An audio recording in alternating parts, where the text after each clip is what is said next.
things. So when it gets cold outside and you hear the hey big head, hey big head, hey big head, hey big head, hey big head. They like the chaos. They like the chaos. So when you're able to chaos, let that chaos reign with chaos, let that chaos reign with chaos, let that chaos reign with must reign.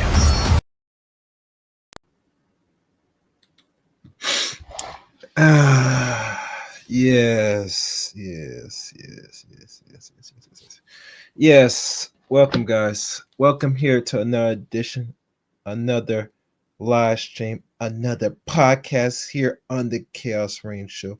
I am Chaos Reign, and finally, I have returned. And it's been such a long time. I know you guys don't miss me. I know y'all don't. But anyhow, finally, I have returned. Anyhow, make sure everything's good. Everything sounds good. Tonight or today's stream, you see the thumbnail, see the title, and it's gonna be more based on this so-called firing. What a lot of people don't really talk about, but it's gonna go into more context of really the conversation Miss Taylor had with Mr. Newton.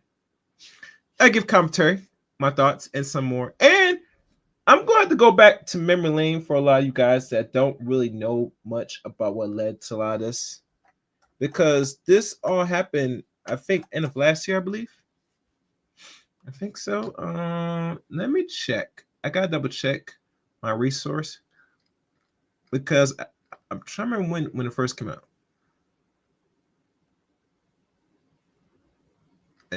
Yeah, it looks like this might happen early this year. When I think about it. Yeah, I think this happened early this year. This is not last year. Yeah.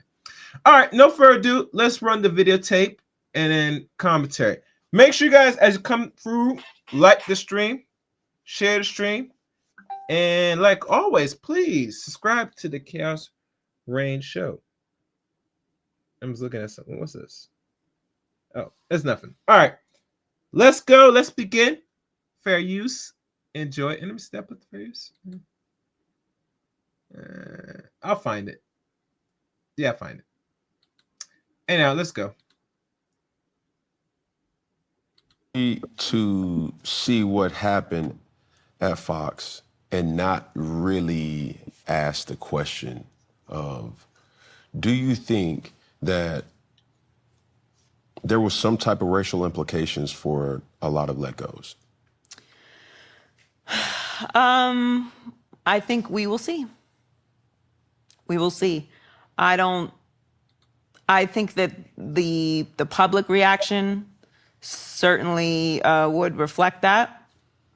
I don't know exactly what's going to play out within, the cancellation, so I can't speak exactly to what their plans are. So I think it's premature for me to speak on that now. But I do think, like with anything, actions speak louder than words, so we will see. Well, this is what I see. I see African American talent being let go. That is true. And I'm seeing murmurs of what are you going, or where are you going from here? And it's Caucasian advances. No. Absolutely not. That's not how it gone down. I'm sorry, Mr. Kim. That's not how it gone down. What you have noticed is a woman that works in Fox News or Fox organization is suing Fox because of what is said an alleged sexual harassment. I think. Let me see. What was the lawsuit? So I gotta double check. It's been a while, guys. I gotta double check what was harassment. Yeah, harassment. She sued by the woman they call by the name of, her name is, and I'm gonna pull up her name right now. Miss, hold on, close these tabs. Her name is Miss Faraji Nora. I think her name is Faraja. She's suing Fox Sports for $1.5 million. And it's not something that talent is let go. That's not true. What has really been going on is a woman that was let go surprisingly, and she went our way to document information, receipts, to file a lawsuit against Fox Sports and the people that she is suing in that works for Fox Sports in the names of Mr. Skip Bayless and the one you see right here on the screen, Joy Taylor's name in it. But really, she's suing the whole company for lost wages and damages and harassment that she suffered throughout the maybe 7-8 years she served or worked within Fox Sports. So that's what's going on, not some of talent. Because talent is good at the end of it, but it's not going to assure you a job if the corporation's going to lose a lot of money and get hit with unexpected lawsuits. So that's the real truth that you're not talking about, Mr. Cam Newton. I'm surprised not mentioning this because no one doesn't know. Because you brought it on here trying to play victim for Joy. I ain't playing that. F that. Let's go. That's what I see. I don't know. This is just me looking from the outside in, but I'm like, dang. We have the same eyes. All y'all niggas, where y'all going? Hold on, where y'all usually don't. We have the same eyes. Y'all don't be at the party at this day. It's a Tuesday. The club going up. There were 3 shows cut. So, like I said, I think actions speak louder than words. We'll see what happens. Joy. Joy, joy, joy, joy, joy, joy. Okay. I'm not talking about you right now, right? Mm-hmm. I'm talking about, are we holding athletes to an unrealistic expectations that we're not holding everybody else? Professional sports, and let's put college sports in this because obviously we cover college as well, is about competition. And it's in a lot of ways, a zero-sum game, right? Wins, losses, championships, MVPs. We have these markers for what measures success, the reasons why we play, the reasons why we compete. Obviously, when you're a professional athlete, you're playing for money as well. It's your job. But the allure of sports, the allure of competition from the fans, from media, from owners, from people who, are consuming this product is the purity of competition, the wins and the losses.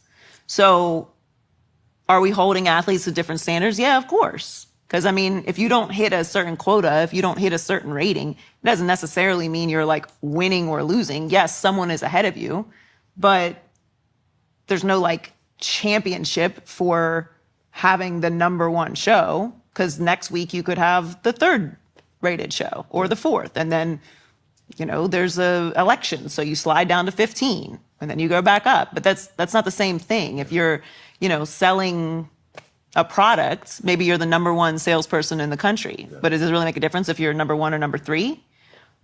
No. But no one's showing up to the sales meetings with your jerseys on. They are at the stadium. So sports is just, it's a microcosm of society, of course, but you're in a different arena, like literally. Okay, so I'll put it this way, and to protect names, a top jersey sale. But why you protect names? Say the names, my dude. This ain't no kiss and tell. Say names. What names you protecting? Most of that did not know what really went down. The let go of a lot of those people in that time spot, that network. You're not going to give them the real backstory of this, Mr. Cam Newton. And this is my problem with a lot of these weak journalism, or we like to call these podcasts. In regards, you're going to bring her up, at least give people the backdrop of what's going on. You don't do that. I wonder why. Regardless, it's still pending. It's going to run through its conclusion very soon because they're going to pay this woman out after letting a lot of y'all go. So let's keep that in mind. Let's keep going, guys. Let's go. Person in any of the 5 major sports is held to a higher standard than leaders in this country. Oh, yeah, of course. It's absurd. Yes. Not only that, but also of Fortune 500 companies. Agreed. And that's what needs to be said. Not this, that, and the third. It's like, yo, this person is a basketball player, for Christ's sake. He comes from the slum. It doesn't matter how much money is in his bank account. It's where does he come from? You're holding him to a standard that if he makes a mistake, which we are humans and we will make a mistake, yeah. He has to be forced to put his feet to the fire and answer a question. But for a business executive, it's not held to that same standard. No, and it's life is not fair. So when we're having rewind back to the conversation is of, hey Ken, what are you going to say? Don't ask me that question, respectfully, because that's what I will say. It's sad that we hold athletes to a standard that we don't even hold ourselves. But are you saying this from a personal standpoint, from a legal standpoint, or from a competition standpoint? I'm saying this from a personal standpoint. Okay, personally, I completely agree. I think it's crazy. We put athletes into a space. Well, first of all, most athletes are very young when they start their careers. Like with the spectrum of what is an old person. You're not an old person. But you age very quickly in sports. It's a young man, young woman's game. Yeah. So you're coming in extremely young into situations you are completely unfamiliar with expectations through the roof. And you're supposed to manage all of these things, be a professional in all these spaces that you haven't been in before. For sure. And then perform at the highest level and never make any mistakes, right. Personally. Never make a misstep. And if you do make a misstep, it is something that is a reflection of how serious you take your job, right. Or how serious you take yourself. When in fact, most of us at 21, 22, we're not making the best decisions. And we had... At 31, at 41, we're not Exactly. making the best decisions. Yes. And we did not have all of the eyeballs, attention, and demands on us that athletes do. Yeah, I mean, it's not a fair exchange. And when we're talking about business leaders or politicians, I mean, that's a whole separate conversation. I think that the bar is in hell for what we expect from our leaders at this point. I mean, it's a circus. This is an ad by BetterHelp. Let's keep it real. Yeah. And, we're expecting a lot from people that made it in the league, per se. Let me fast forward. But it's much deeper than that, guys.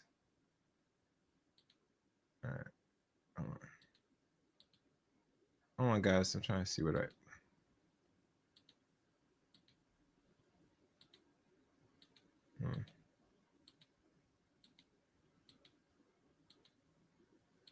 I don't know where I stopped.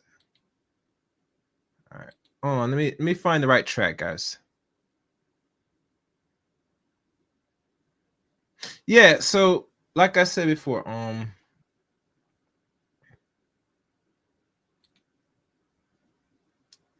we're trying to find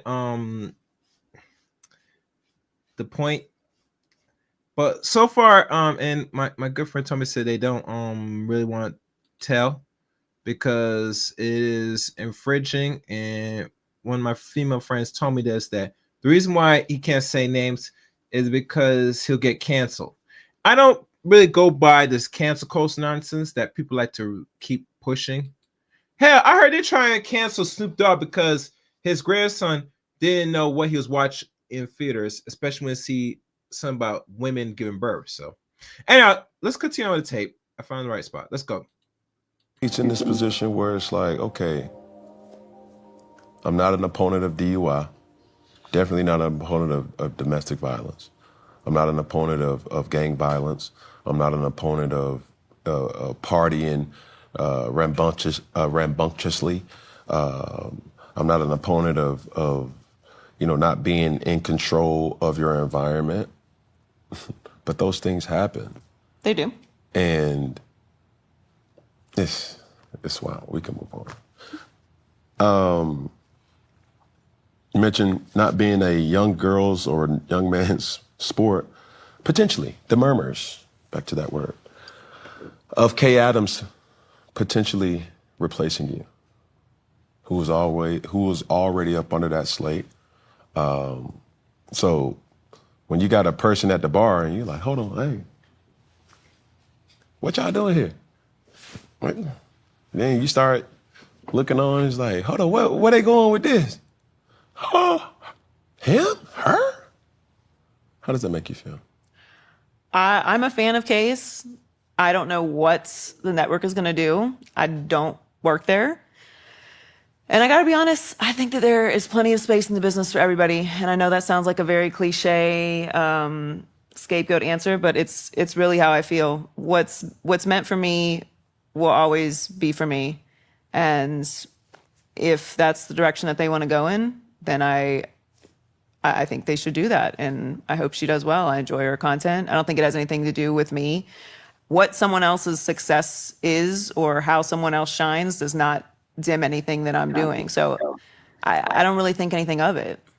It's not in my control. And it's not up to me what anything or anyone is going to do that is at the network or anywhere else. All I can control is what I can control and what I'm going to do. So, you know, I don't look at one woman getting a job or my show getting canceled and someone else getting hired as something that I should feel some type of way about. It's just, I don't look at the world that way. I've had an incredible amount of success in this business. I've worked with the biggest names in the business. I've done network television for 9 years.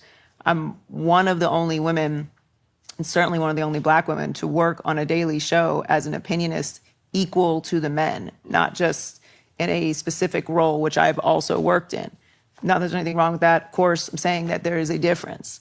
I've established my voice in this business as an opinionist, as someone who has a point of view, as someone who is educated, as someone who has put in the work. Whatever anyone believes about how I got here or why I got here or what happens, that doesn't erase my resume and what I've done. So I don't feel anything about any of it. I mean, it's the journey. Yeah. I've worked other places. I've had different jobs.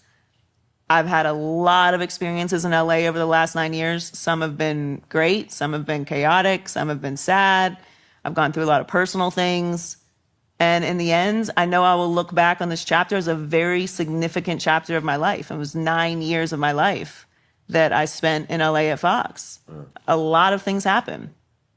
And I'm grateful for the highs, and in some ways I'm grateful for the lows. I know I don't feel all of it right now, but I will one day. And you know, I think my competition is only with myself. There's no denying over the last 4 months. Okay, I found the lady to talk about, the woman that is replacing Joy Taylor, and I'm gonna share the screen right now so you guys can see what she looks like. Her name's Kay Adams. I think it's Kay Adams. Could be wrong, but you guys could probably, you might have to correct me in the chat room. This is the woman that is replacing Joy Taylor. Her name is Kay Adams. So it looks like she might be a sports journalist, as you could tell from here. She's originally from Chicago. Oh, sorry. Well, they won't allow me to.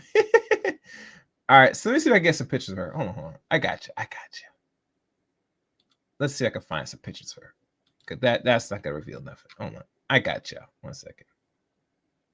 Get y'all some good pictures of Kay Adams. Is this the one?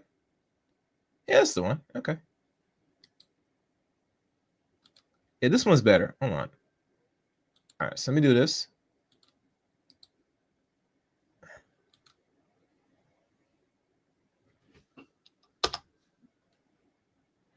And let me see if you guys can see on my other end.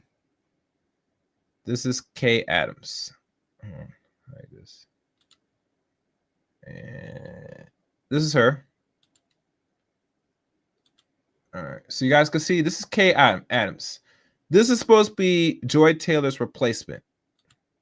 And the ironic thing about Miss Kay Adams, she is actually a year older than Joy Taylor. And as you can tell, she is actually a full-blooded Caucasian woman. I believe so. And she's originally from Chicago. So look like she does sportscaster, television personality who has worked as a host, reporter, and interviews. She joins the NFL Network in 2016 and hosts Good Morning Football. So this is a good replacement. Yeah, it's a really good replacement. So shout out to her. Let's continue. Various. Right. You've been through a lot. Right. How have you been holding up? Like, been taking care of yourself? Like, what is something that, where are you at mentally, emotionally? Like, I'm much better now than I was, obviously, at the beginning of the year. It's been a unique experience for me in my life. I've been through a lot of shit in my life, but this one was different. There was definitely some moments where it was very, very dark for me, but I've leaned on the people in my life that I know have my back, that I know trust and love me, and that I can trust. Therapy, some medication, working out a lot, really being disciplined about taking care of my body, and drowning out the noise. I don't think it's really positive to consume everything negative that people have to say about you. When everything happened, I didn't read a comment. I didn't watch a video. I didn't watch a show. I didn't read an article. I completely blacked out all of the noise and leaned into, focusing on being present and seeing who was really there for me. And look, it's not something I recommend going through. 0 out of 10. Unsubscribe. But, I think I thought a lot over the past couple months about like what I really want, what I want for myself, what I want for my career. Because I've really accomplished what I set out to do when I started in this business. Like, my goal was to do a daily opinion show where my voice mattered as much as the men at the table. And I was able to do that at the highest level, at the network level. When all this happened, it was a good reminder that sometimes your goals in life can change. And the things that matter the most are not just your career or what people think of you. And you have to really lean on who you are, like what you are inside. And people that have known you through different chapters of your life, what they feel about you. yeah. Because sometimes we get into these like hamster wheels of like, what's next? And something in the universe will stop you, whether it's negative or positive, to remind you that, you only get one of these and you should appreciate all of it, because things change very quickly. So it's been a very, very tough year for me personally. And it's also been a learning year, a shedding year, a year where I learned to protect myself emotionally, to kind of pay attention to different energies when they enter my space. Like, I don't know about this. You've been around a long time, but, you kind of move funny here. Maybe it was. You mean that your emotional space, or you're interacting with certain dudes you're not sexually attracted to? Which one is it, Miss Taylor? Because not everybody comes around is getting off negative energy. Generally, most people are receptors or recipienters to what you give off or what you do. It's the other way around. It's not like, you just stand there and then people just pouring negative energy. That's not how energy works, from what I could tell. And I think she's talking a bunch of crap, like most of these women, but that's just me, guys. Let's keep going. Fly this out a little bit and make some adjustments. But, I've been through a lot in my life. I've had a lot of traumas. A lot of people do much worse things to me. And as I only got very no likes or dislikes, can you guys that's watching, that's over 100 more in the building watching the stream, can you at least give Chaos Rain a nice like or dislike? I surely appreciate it. If anything else, if you don't want to support channel anyway, a support of a like will go a long way. So please hit that like button. Like buttons are free, guys. Hit the like button. Somebody stingy. Hit the like button right now, guys, as you're watching this video. It's right there. Or dislike. Let this be known so everybody knows this is being put out throughout the algorithm. So please hit like. Let's go. I think that this was a moment that really quieted my spirit, and it definitely broke me in a lot of ways, but I'll be a different person. I'll never be the same. I know that for sure. How I'll be different, I don't know yet. It's too soon. It's too raw, and there's still too much happening to know that. But I hope that I hold on to the best parts of myself, because it's really hard to do. It is. Do you think sports media is fair to women when conflict or controversy happens behind the scenes? No. Explain. You say no, I do say yes. And the reason why is because when we talk about sports, and we're being real honest, sports overall is more dominant and more known for being a man's arena. So when people hear the word sports, they're not thinking about women's basketball, women's softball, or hell, women's soccer. When sports come to the equation, most people are thinking about men's sports, from the physicality of football to the athleticism in basketball. That's what comes to mind when we hear about sports. Not because about sports is just a one size thing. No. So when she's talking about say it's not good or being fair to women, or what we like to call hold on. What is it? Or like we like to call the role of women in sports, is role of sports in regards to women is fair. It is. It gives and takes at the same time. Women have their place in their own sports arena to really comment about their own sports. But when it comes to men, mostly men dominate sports, and that's just the honest fact. So I'm not sure what she means by it's not fair. She's gonna have to explain this to me. Let's go. Fair is fair. No, I don't. Well, first of all, I don't believe in fair. I don't think that anything in life is fair. Like, it's just life is not fair. It's not fair that some people are, born 6'5" and can run a 4'3". Like, that's not fair. It's just the way it is. And some people are born places where they don't have access to anything. Like, nothing in life is fair.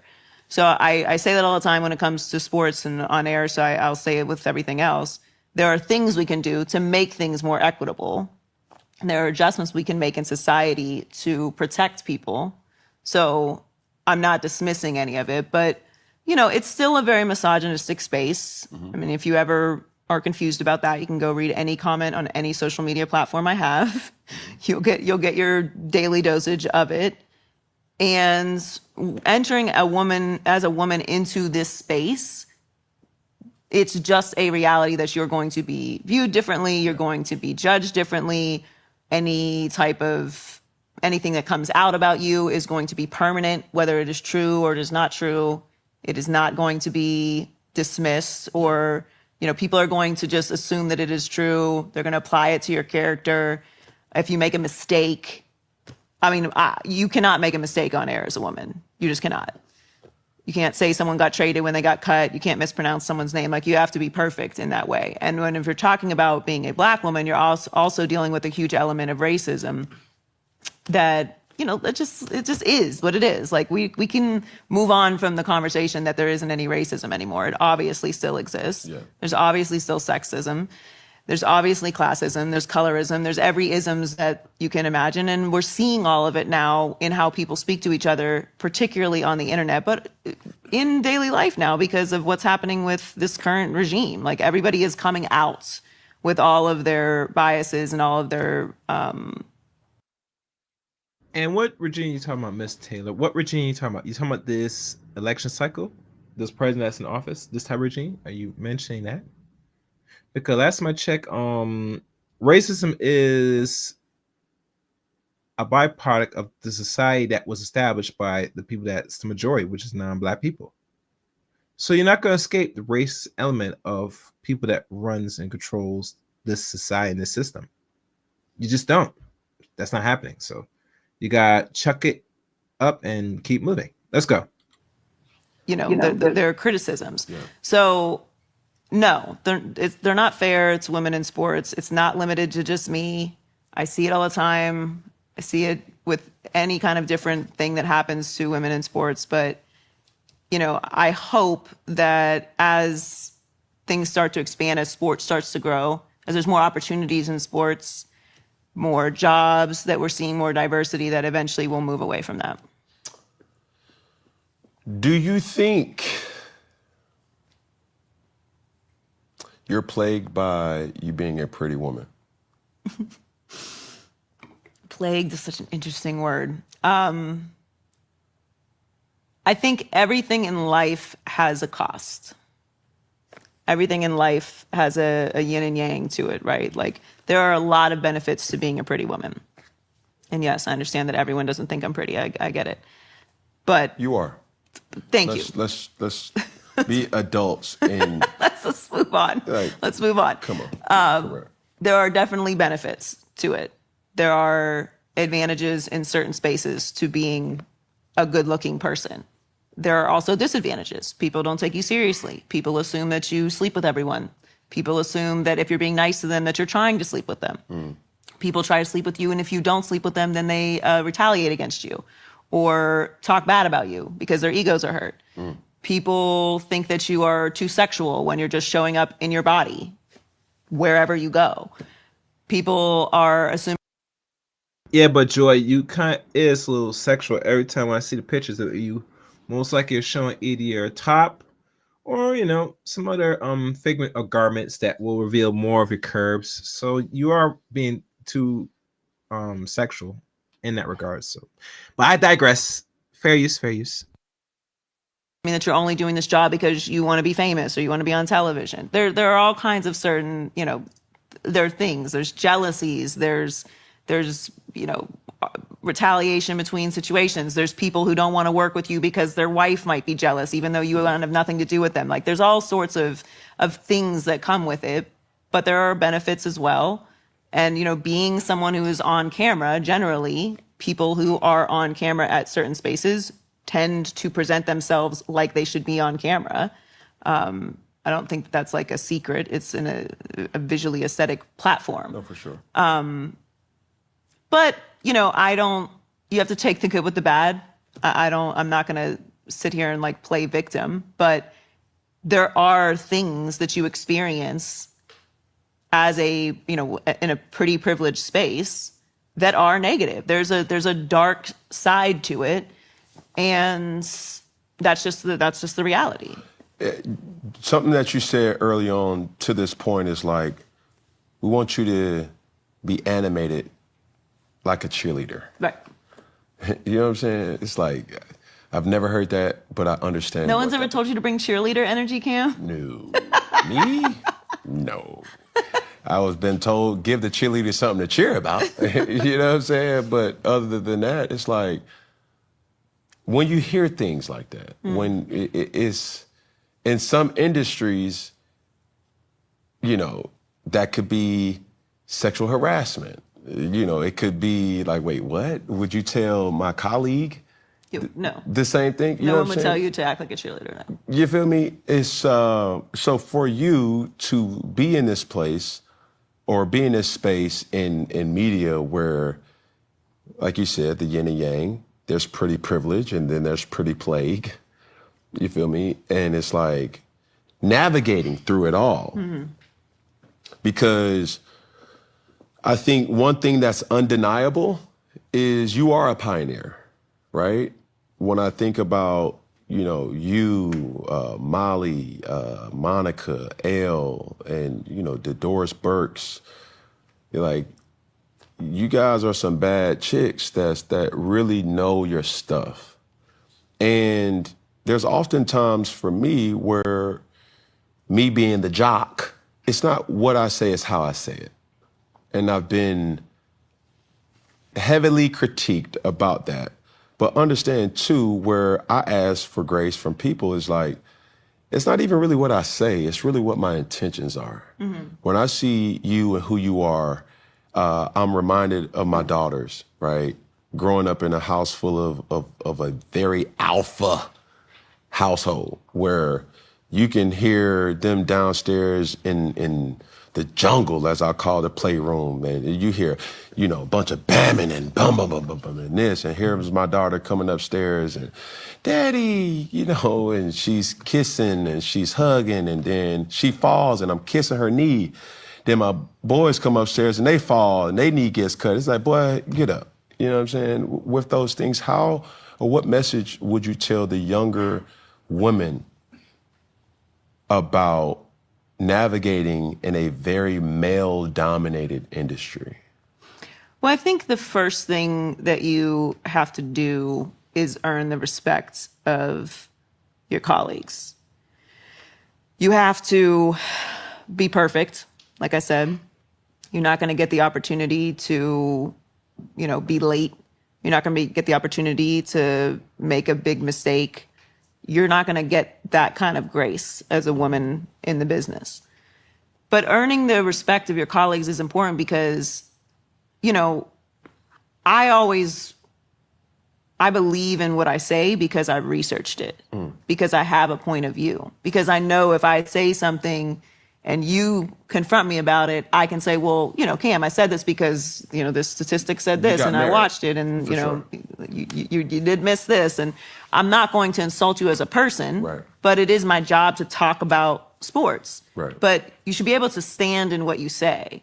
And as a woman, you know, I did not play professional football, obviously, but neither did most of the men in the business. But the difference is when men are watching other men talk about what other men do, they aren't saying, why are you talking about this? Because they see themselves in these men. They don't see themselves in me. They don't see themselves in women. And we shouldn't, because you as a woman being in a man's dominant space, like news anchor, as sportscaster, men cannot relate to you because you're not a man. The first thing to do when they see you, and I'm sorry, I have to agree with Jason Whitlock, because Whitlock did play football. He didn't play professionally, he played some form of football in college, I believe. They only see you, they see cans and light skinnedness. That's it. They don't see nothing else. And let's say you had to sit there, Google some things about some things that's going on in sports. Anyone could do that. But like I said, men are not criticize other men. Could other men emulate and want to be like those type of men that have made it? Or they could say from their own experience, if they play some form of conventional football, basketball, they could relate to those plays or what goes in mind to an athlete or player at that time, because they are the ones that see themselves as the athlete. Generally, that's how it goes. So you talking about sports is foreign to a lot of these gentlemen. It is what it is. And be honest with you, I mean, you're just eye candy. And I'm going to reveal more into this. Let's go. So there's this automatic, if they are a biased person, there's this automatic stoppage of, well, why is she talking about this? But they can see a man sitting right next to me who also didn't play professional sports and not feel that way, not get that response. So it's important that there is a big audience of people consuming sports who feel that way, whether it is right or wrong. We're not changing that today. So you have to present in a way that you are intelligent, that you research, that you're strong in your conviction about why you feel this way. For me, it's also having the permanent remembrance that we are talking about human beings. There's no need to insult anybody. There's no need to take it to a place that's unnecessary, that's disrespectful, because then you're putting yourself up for your own criticism in a way that is unnecessary. So I really think that being researched and being strong in your point of view is important. Being perfect is important. You just have to be. You have to be the first one in. You have to be the last one out. You have to take the extra shifts. You have to, prove yourself at every single level. I'm still proving myself. I've been in the business since 2007. There's still people that think I have not proven myself in this business. Damn, baby, you've been in the business since you were just 20 years old back in 2007. That's like now 18 years ago. Damn. That's a long time, sweetie. And I can see why you did what you had to do to get there into Fox Sports or the grace of Fox Sports, for lack of better words, which I'll go into shortly. Let's go. And guys, likes are free. Hit the like button. I don't see much people liking this video. I could tell you guys don't like the stream, but we're going to cover it anyway. Let's go. Fair use, fair use. And that's fine. I'll continue to do so. That is what it is. The most important thing is, and this really goes for anyone, but especially for women, show up as yourself. You have a specific point of view because you are a woman, because you've had different experiences than the other people in the room, because you've been through things that other people haven't gone through, and you see the world differently. So don't try to assimilate to what people want you to be. Like, the magic and the power that you have is who you are. Yeah. Most questions that I have are just flowing, and that's just the good energy that you're bringing. Also with just, I like where we at right now. But did your confidence take a hit in regards to like the way you presented yourself? No. You know what I'm No. saying? If anything, I feel like people that know me well were like, oh, Joy can talk her shit now. No, for sure. Joy can be herself. Joy's freed from these corporate shackles. Because if people think that little of you, like, all right, well. You're talking about now or going through what you went through? No, going through what I went through. So you're talking now. Yes. You feel Now. I mean, at every point in my career, my voice has grown, right? Your confidence grows from when you start, you're right about your mouth. Your voice has gone much clearer, and your mouth got you to places. You're damn right about that. Fair use. an intern. You don't even know how you want to say things. Like, Yeah. I had the same. Believe me, when I started in the business, if you told me I will offer you this job to host a network show, I'll be like, yeah, I could do that. I could not do that. Yeah. I believe you wasn't I could ready. do it. Yeah. But I was not ready. But through everything that you go through and through every experience that you have, your voice grows. And now I feel like, I mean, fuck it. Yeah. What else is there? I've been there. No, like I've been living in that for a long time. As you should. But it also comes with its arrows. Well, Just yeah, prefacing that. but it does come with arrows, but so does the other side. Thank you, Jesus. Because what you gotta choose your pain. Do you want to have internal pain with yourself where it's like this is really not me, or you have pain for trying to ascribe to a person that you're really not? And it's not always that it's not necessarily you, but there are very few spaces where you can truly show up as yourself and truly shine and not feel like you have to make yourself small. Yeah. And when you make your own space, you can really do that, especially when people are supporting you doing that. But it's scary, especially for, young people when you're starting out, or even people who haven't been in this space, to just step out into it. Because, yeah, everyone is not going to be nice to you. They're not. Everyone is not going to like your shit. Everyone is not going to like you. Yeah. Everyone's not going to like your delivery. Everyone's not going to like your point of view. So fucking what?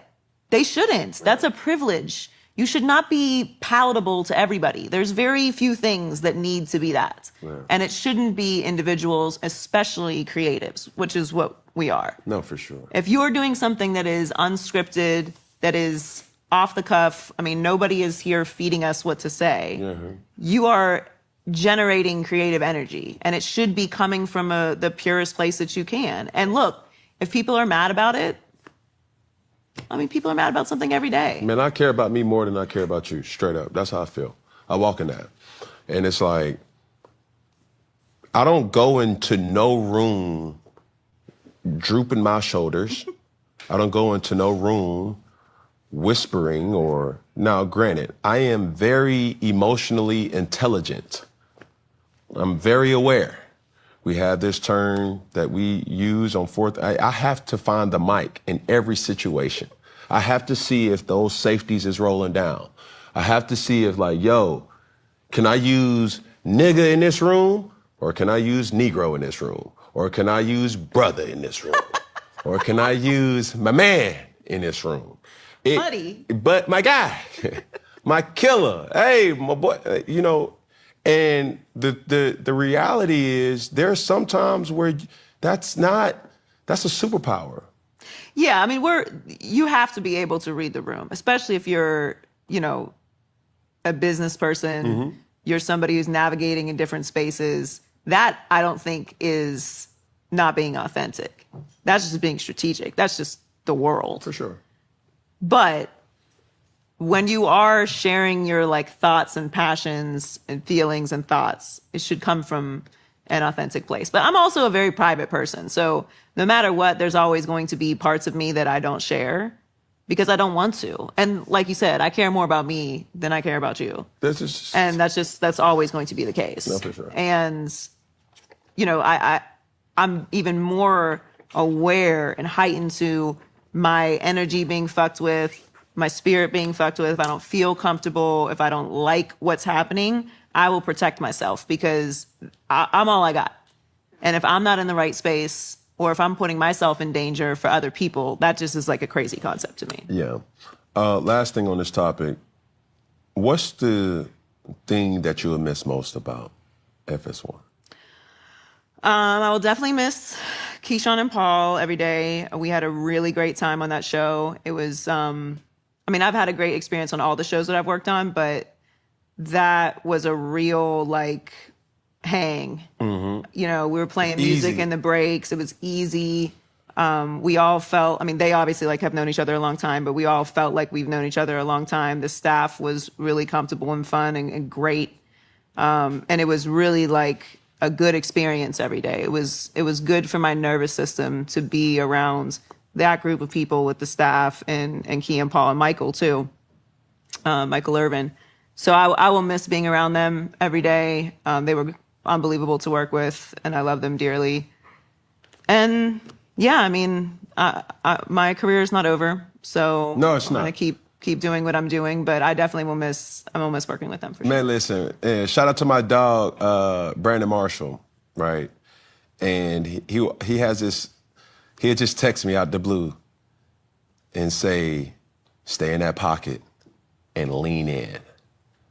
And I'll tell you the same thing, Joy Taylor, stay in your pocket and lean in. Can I tell you a story before we move on Talk to from me. FS1? You are the reason that I worked at FS1.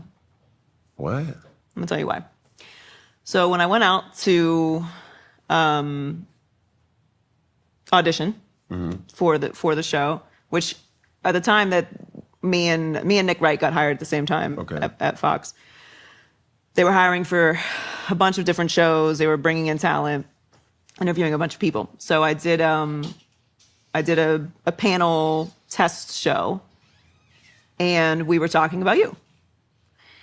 And we were talking about. That should be interesting. I don't know if you remember this, but a little old woman wrote into I think the Charlotte Observer or something and was complaining about your personal choices. That was no, that was Nashville. That was the Tennessean. Okay. Yep. Yes. But do you remember what I'm talking about? Yeah, the celebration is like he was thrusting himself. No. This was about you not marrying your at the time your partner. Before we continue, guys, make sure you hit the like button, share the screen, share the stream. Likes are free. We have few people fluctuating in and out of this stream. So if you stay around long enough, please hit the like button or get a dislike. Regardless, and subscribe to the channel to leave your comments now or questions. And if you feel that you don't want to do all that, hit the super chat and I'll see in colors what question or thoughts, opinions throughout the whole conversation.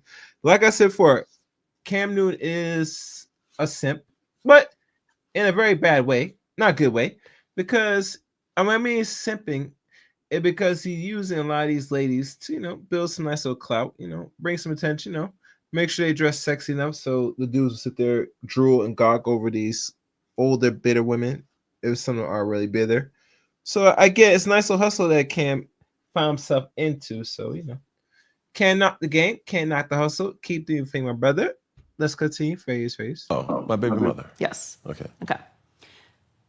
Why this was a topic, I don't know. But I was the only woman at this test shoot, and we're talking about, you know, you like why you wouldn't marry her or something, and there's something about everyone kept saying out of wedlock. And it got to me, and I was like, why are we using the term out of wedlock, first of all? That is a crazy, outdated, weird term, considering people at this table have children out of wedlock. Also, what the fuck does this have to do with how he plays football or what kind of leader he is or how he's performing on the field? It's just strange to me that this would even be a story or something that we are using to apply to someone's character at this point. Like, I think we've moved past this, but I was a little more passionate and, dramatic about my take, but it was so impressive that is why I got hired. They were like, there you go. You stuck out from the group, and it was a very interesting point of view, which I thought was the only point of view to have, because what the fuck are we talking about out of wedlock for? Not to mention that you might have, did some guap on the side, but not keep it real, Joy. Keep it real, Joy. Stop it. You know what it said, gentlemen? Women, if there's some point in life, no kids, and maybe they might have been married or not, they always want to go back to the carousel. That's how you find most of them on the carousel. Let's go. Yeah, you are the reason that I got hired there. Well, if you need help with your career, talk about Cam. That's Contrary to popular belief on the internet, that is the reason why. People will have a field day with that response. I can hear the comments now. Yeah, but he still ain't married. Yeah, but there's people who are married that ain't happy. I did not think that your personal choices about your children and your partner had anything to do with your which goes football back skills, to what I'm saying. Are we putting athletes too high on the totem pole of the pecking order as idols and role models? I don't think you get to choose if you're a role model or not. Because for a long time, I didn't think of myself as that way. And as I've gotten older and as I've moved through the business, I realized that... Now, people, who do you think is considered Joy Taylor as a role model for who? Young boys and girls or girls? I don't effing think so. Can't be no person's role model, man. Oh no. Next. Praise. Whether, I want to or not, and sometimes it doesn't feel like it's appropriate for you to choose. People are watching you. Young people are watching you. I don't think that that's your responsibility. I think you should live your life how you live your life, because like you said, you care more about you than you care about anyone else. And you should. But it's just a matter of how much you care about the example that you're setting. And I go back and forth on that, because part of me is like, I want to hold the door open for the next generation. It's important to me to do that.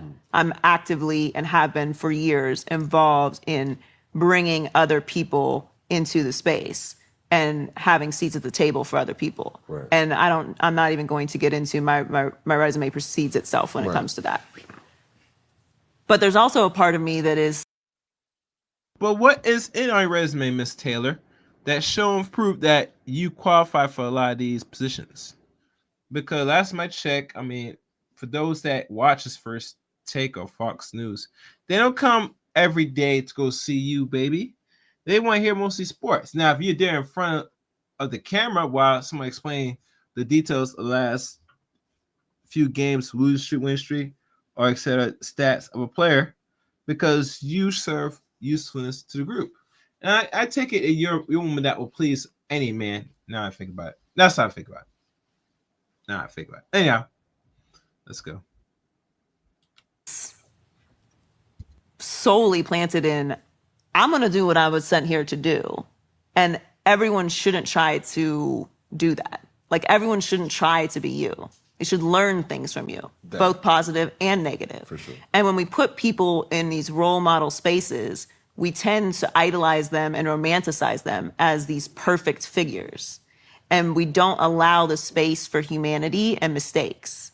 And everyone makes mistakes. All of us do. And it is a very cliche thing to say, but when we're talking about people that we look up to, when we're talking about athletes, when we're talking about celebrities or media members, presidents, whatever, we have to look at them as human beings. Certain people should be held to different standards. The President of the United States should be held to a different standard than you and I, because he has more responsibility to everyone than you and I do. But in the spaces that we're in, we have a responsibility to ourselves and to the people that we care about. And I think that's the best we can do. When we're talking about athletes and what we want from them as role models, I think we get a little carried away with, oh, well, you know, what does it mean for the kids? Like, you decided to have kids. For sure. I don't have children. Now, I care about the children that are my responsibility, my nieces and nephews. I care about them. I care about my, friends' children, but it's still not my job to raise them. And I actually firmly believe that people should see people make mistakes and come back from them.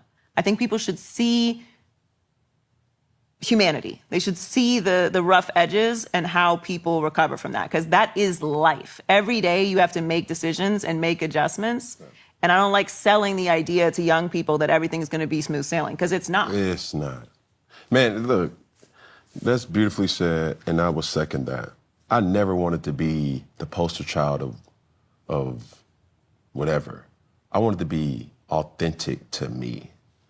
Like, if something were to happen to me, we're living in a day and age now where more people will click, see, I told you, rather than, that's what he doing? That's what's up. You see what I'm saying? It's like, where I'm at now with it is just this comfort of understanding, like, bro, like, be real. Be authentically you in a way where the world doesn't need another Cam Newton. The world needs you to be who you are by learning from what Cam did. I pride myself on being able to say I did everything at a high level. And I take this media the same way. It's going to be done, and it's being done at a high level. This is not no ring light setup situation where you just come in and did boom, boom. Like, no. So when I study, this wave of what's going on, people who succeed, they take it extremely serious. But that's not to say, to your point, that it's not going to make, or they're not going to make mistakes. No, but you make mistakes. Yeah. You learn from mistakes. If everything was just easy, I mean, think about like the traumas and the lows in your life. Think about the times that you were sad or upset. You can think of a moment right now, just pop, like, I didn't have to prompt you on anything. I don't know what you're thinking about, but it affects you. Yeah. And maybe it's not right, but the things that hurt us tend to stick out more than the easy times. Yeah. Now, maybe we all need to adjust to that in life and appreciate the good times. But it's like when things are going good, you expect them to eventually go bad. When things are going bad, it feels like it's going to be bad forever. And it's not. Everything is temporary. But if you make mistakes and you choose to apply the lesson that the universe was sending you in that space, then you're going to be better. It's like when people, I'm sure you've gotten this question about, like, how do you handle rejection, or how do you handle no's? How do you handle people or things not going your way? How do you handle losses?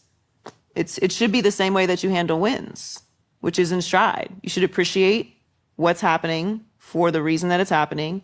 And if it's meant to be to teach you a lesson, or to tell you, you know what, I need to be in the gym a little bit more. I didn't have success in this game because I was tight and I didn't stretch before because I was being lazy. I need to learn to not do that. I need to apply myself there. I didn't do such a good show today because I really wasn't that prepared. Okay, I'm not going to make that mistake again. Those things are important. And I think for young people, especially because the internet, people do not post their losses. So when things go badly, it feels like so dramatic, and everybody else is winning. People don't post their losses, but the losses are important. That's what gives you character. That's what makes you funny. Yeah. That's what makes you be able to navigate through life and not fall apart. Yeah. Now, this was an interesting fact that I found. Well, it's not. Oh boy. No, it's a list of them. Trust me. But growing up in Pittsburgh, what was that like? Well, Pittsburgh is it's a sports town. You know, it's a blue collar sports town. I'm grateful to have grown up there.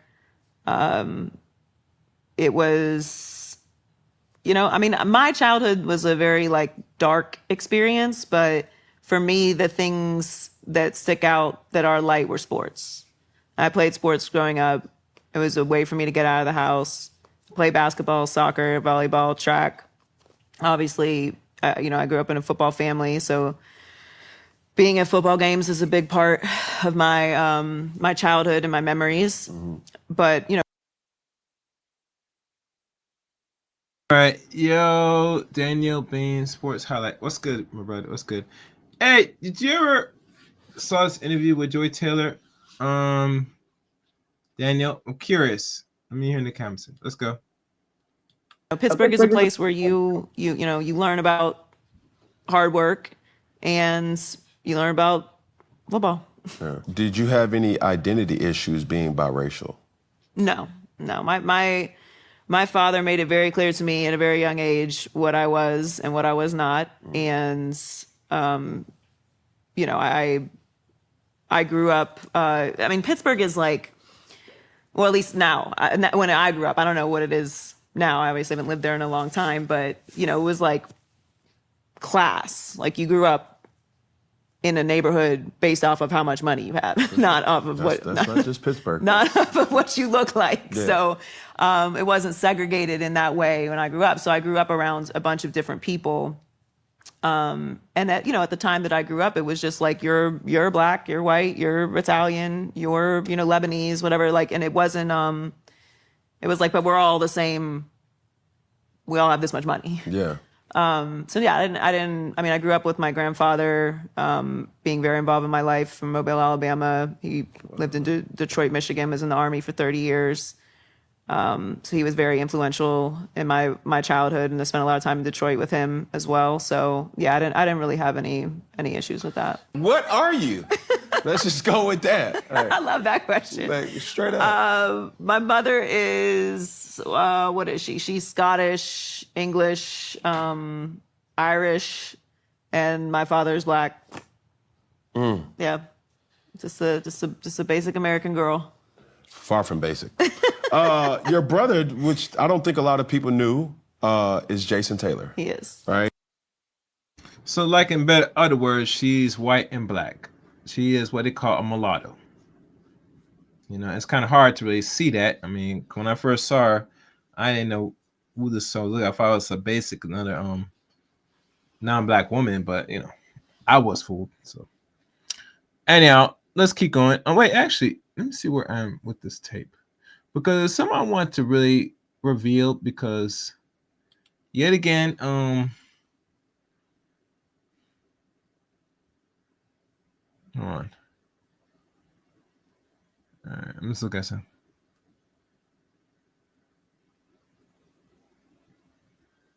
Hold on. All right, let me keep playing. I'm about to reveal anyway. Like, make sure you guys like the stream. And I was an NFL legend. I actually played against him my rookie year. Actually, my first start. Did he get you? Yes. And that was when Miami had the baseball field. Too. Oh, awful. Terrible. That was so it was preseason game, and leading up into that week, I remember Coach Ron came to my dorm, and it was semi-awkward because Jimmy Clausen, who was the starter, was also my roommate. And, you know, he comes in and said, "Hey, Jimmy, hey, can you leave the room real quick?" I was like, oh, my God. And I have PTSD anytime somebody talks to me, because I was the bad kid. You know, not bad because I was the mischievous lick type of dude. Like, why did you do this? Like, this got can written all over it. The, you know, class clown that. So anytime isolated conversations of, seniority, it was just like, hold on, what's going on? Yeah, your anxiety kicked up. Oh my goodness. He said, hey kiddo, we're thinking about starting you this week. I said, what? Like real emotional, like what? He's like, you ready? I was like, I want to play early, but I didn't even want to. He said, no. You're built for this. You're ready for this. And I'm like, you've been seeing what I've been seeing in practice, because my confidence wasn't there yet. Yeah. And then coming off of a holdout or the lockout, I was like, bro, I don't got the reps that I need. In that game,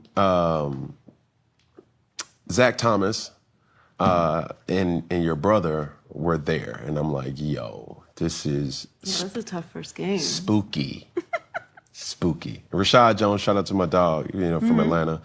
It was just so much, and that's what I remember. But, your brother being an NFL legend, what did having a pro athlete in the family teach you early on?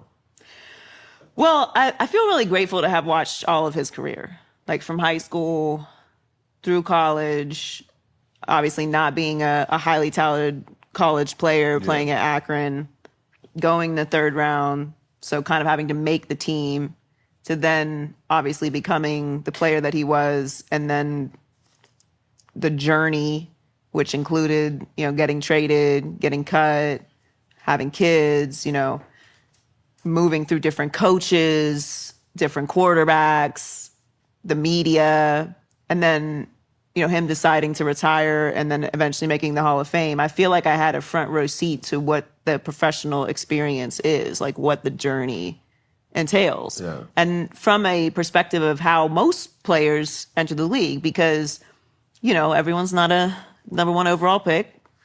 Everyone's not going to come into the situation knowing what their future is in professional sports. And we talk about this a lot in college sports, and especially even more so maybe now, that everybody is not going to make it to the league. And even if they do, that doesn't necessarily mean that they're going to make it in the league. No, for sure. So to be able to see his journey, what it took emotionally, what it took physically, mentally, the support that you need around you, not just from your family, but also your friends, from your team, from, your personal agents and assistants and all of that, to really have success. I feel really grateful that I've been able to see that. And I think it's affected my career, my point of view on sports, and when I do shows, because like I said earlier, like we are talking about human beings. I know what it's like to see a player go through getting traded. And all right, let me fast forward it, guys, because I'm not going to listen to all that bullshit.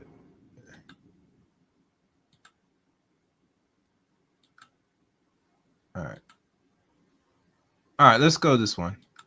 Better.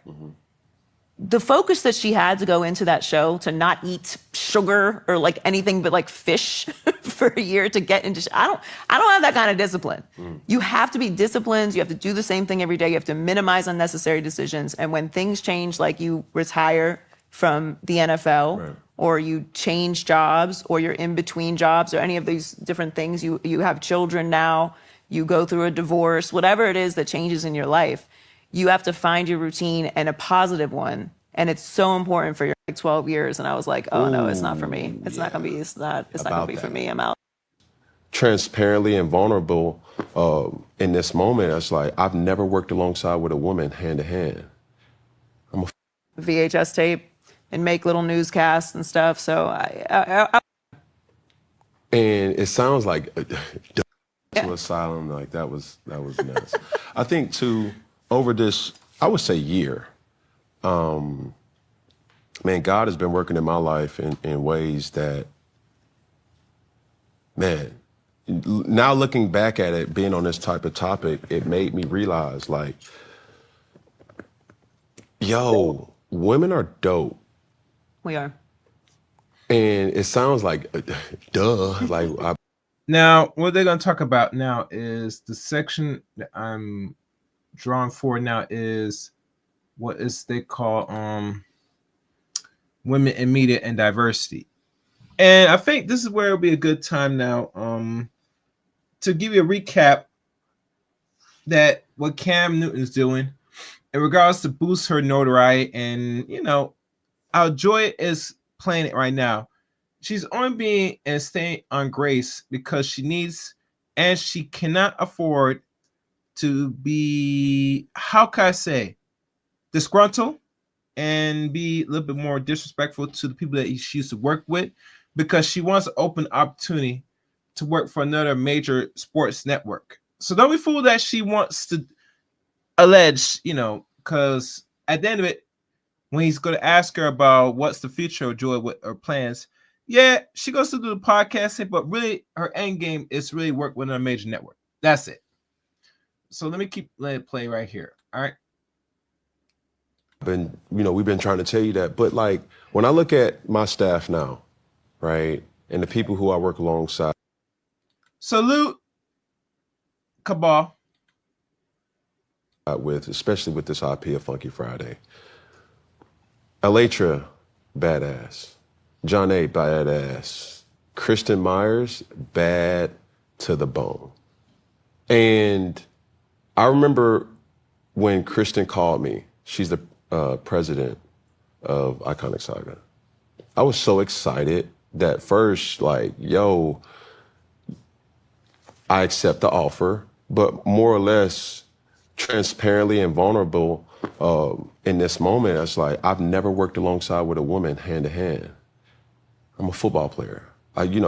Women in the football dynamic is, we never saw cheerleaders. We never saw, even with the trainers, they wore large pants and oversized shirts.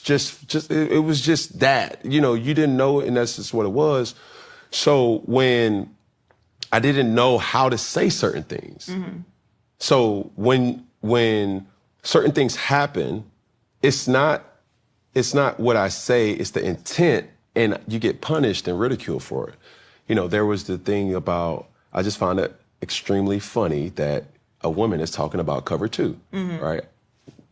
And I apologize once again to Miss Rodriguez, for that. And well, like I said, some women might be into the sports and she might know some special terminologies here and there. But, Cabal, since you're in the chat room, do you think and believe that women should be partaking in these so-called sports journalism with other men? Talking about actual sports like football, basketball. I'm kind of curious, especially football. Let me know in the chat room. Taking a step back from it, you realize, like, bro, that was a little misogynistic. But working alongside with these beautiful women, Black women, by the way, they teach me every single day. And having daughters, it's like, I grew up in a very male-dominated household. I had my grandmother, God rest her soul. My mother was there, angel on earth. And then my dad, his presence was just so, and I had two brothers. It was three of us. So I didn't know how to kind of like, come here, baby, like, let's talk. And it still haunts me today in my intimate relationships with my family, my partner, my children, not being able to verbalize what some would say is like, bro, if you look good, tell me I look good, but you look good. Hey, if I'm doing a good job, tell me I'm doing a good job. Well, do your job.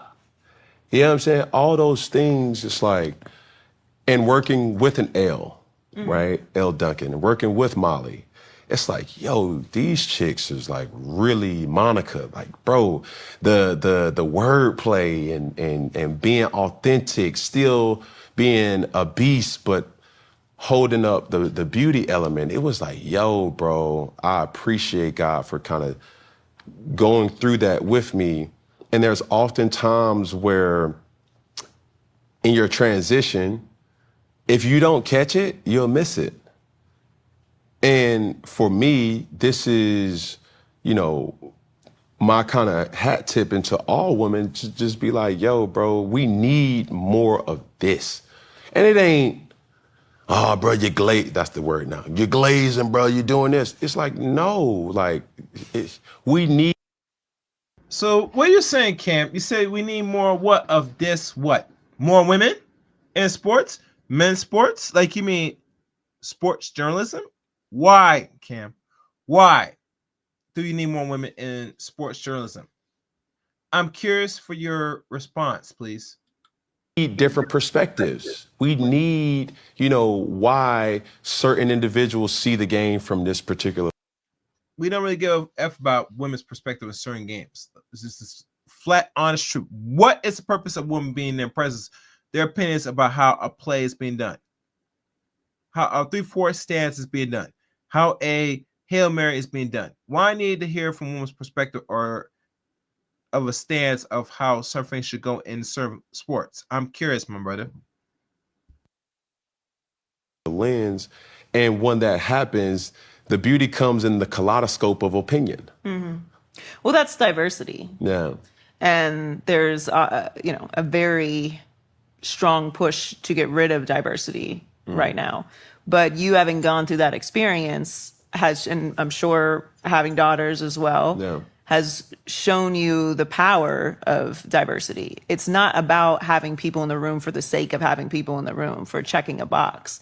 You have a wider range of perspectives. There's things that you have experienced as a man I cannot speak to. I will never experience them. I don't know what it feels like. Right. I cannot empathize with you. Now, if we have a conversation, I can sympathize with you because we can find a common ground where I can say, you know what, I haven't had that experience, but I've had this experience, and this is why I have this point of view on it. And we can be diametrically opposed, but because we talk, and you're not talking to another man who's had the exact same or very similar experience as you, you're learning and growing. And the glazing or what's the other word everybody uses now?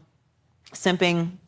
Or are we out on simping now? Maybe I'm being an auntie right now. But, the idea that because you are pro women or because you enjoy the presence of women or you enjoy women's thoughts or, the work that they put in or their perspectives, that you're somehow like diminishing yourself as a man is very confusing to me. Do you only want to be in the presence of men? No, Do I you prefer only being want in like men's women's thoughts? presence. Yeah. Well, it's not even just about a preference. It's like the very idea that women shouldn't be around men is very confusing to me.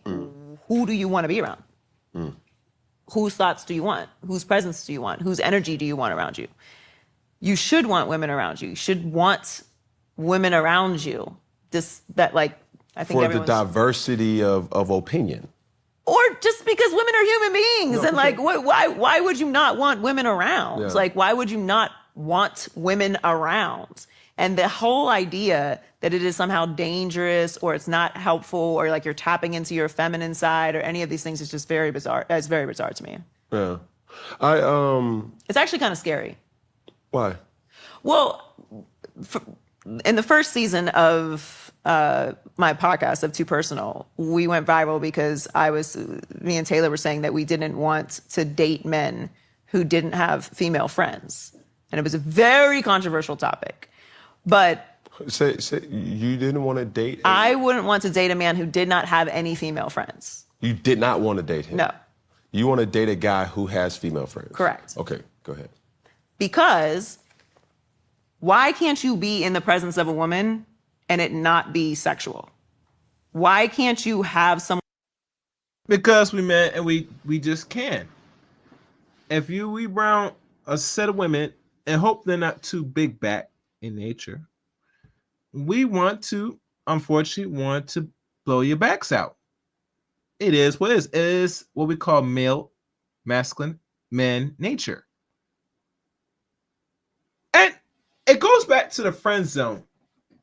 Old conversation that was once floating around years ago, right? About can men and women be friends? Absolutely not. Absolutely not. And you know this, Joy. Stop the cap. You know this. Men and women can never be friends. Hell, I'm not sure if you're friends with some of the men that you mess around with. But let's keep real.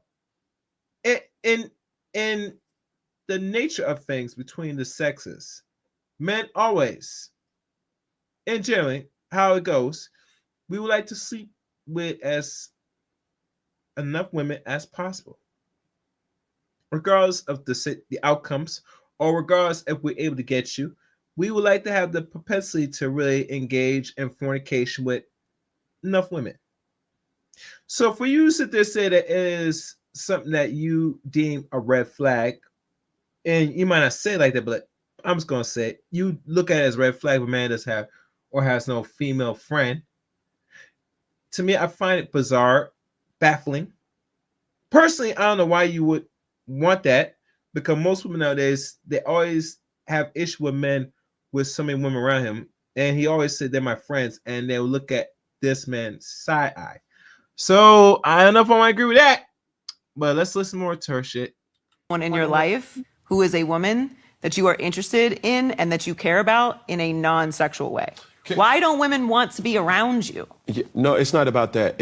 And I'm glad you said that, because that's a real thing. I mean, it's real to me. Everyone doesn't feel that way. No. I'm saying the real thing that a man cannot be around a female without any type of thought of sexual advances. Or also find any value in women that don't either serve them, meaning that they work for them, or they're related to them, so that it's their mother, their aunt, their daughter, or someone that brings them any kind of sexual relationship, whether it's their partner or someone they're dating. Like, if they don't fall into one of those three categories, they don't have any use for them. Yeah, but I'll explain why, though. Is because we are creatures of habit. Men? Yes. Okay. Or just in general. Okay. And when I think about, that's what I just told you, the whole, within this last year with, you know, the beautiful women that work, that are extremely talented. They didn't get hired or get the job because how they look. It's because what they are capable of doing and bringing to the table. I'll say that first and foremost. I think there's not enough conversations that's happening like that. But a lot of men would not honestly answer because of the fear that it will come off misogynistic or it will come off as sexist. But the reality of that is, when you are in a very masculine environment, there's no woman around. So the first inkling of a woman is, man, she look good. Golly, boy. Man, look at her lips. Oh, man. And you grow. Now, see, that's what I'm talking about. This is the reason why, this is why I don't know if Joy is taking notes or listen to Action Man. Tell you the honest truth. That's how we think. Let's go. As the teenager in high school, and you start having these thoughts. And then you go into college and it's like, yo, like, people are throwing themselves at me, but I'm still ascending in my space. That's not to say that you have women around you, because they keep them away. It's like, no. You know, you have a sports complex where you see no woman until you do see a woman. It's in the dorm. And now to take your mind away from that, you lean on the intimacy. You lean on just the connection that you may have, right? And unknowingly, you're creating this layer of like, what's this is not right, right? So for me, I literally had to tap in and have people around me that does challenge. Hey, that's not right. No, that's not a normal thing. So you have to unlearn certain processes and be willing to acknowledge that that is not right. Now, for me, I can't speak about everybody, but yeah, nothing is everything in all. For sure. But it's those things that you always ask, like, why wouldn't you want women around? It's like, yo, because some men can't handle themselves. And listen, some women cannot handle their men having women around. Like, and I'm cool with all of it. Whatever is your business is your business. Yeah. It has nothing to do with me. For sure. In my opinion, and because of the work that I do, and because of the friendships that I've made over my life, I have different people from all over the world around me all the time. Yeah. People that I care about deeply. I've relationships that have lasted over decades. I'm not looking at a human being for their value only sexually. And obviously, I'm a woman. Like I said, I'm not going to speak to what men do, but I prefer a man that can go into a room and see the value in another woman that doesn't have anything to do with her Yeah. sexually. She's not related to her. Right. He can do business with women. Like, he can move around the world and conduct himself in a way that is disciplined. Yeah. That's important to me. You have to gain that discipline, and that's the challenge to men. It's like, bro, it's tough, and it's going to take time. You think it's tougher for men than it is for women? I can't speak to women. That's what I cannot do. But I do know, as a former athlete. Well, I think, Cam, I think you might be.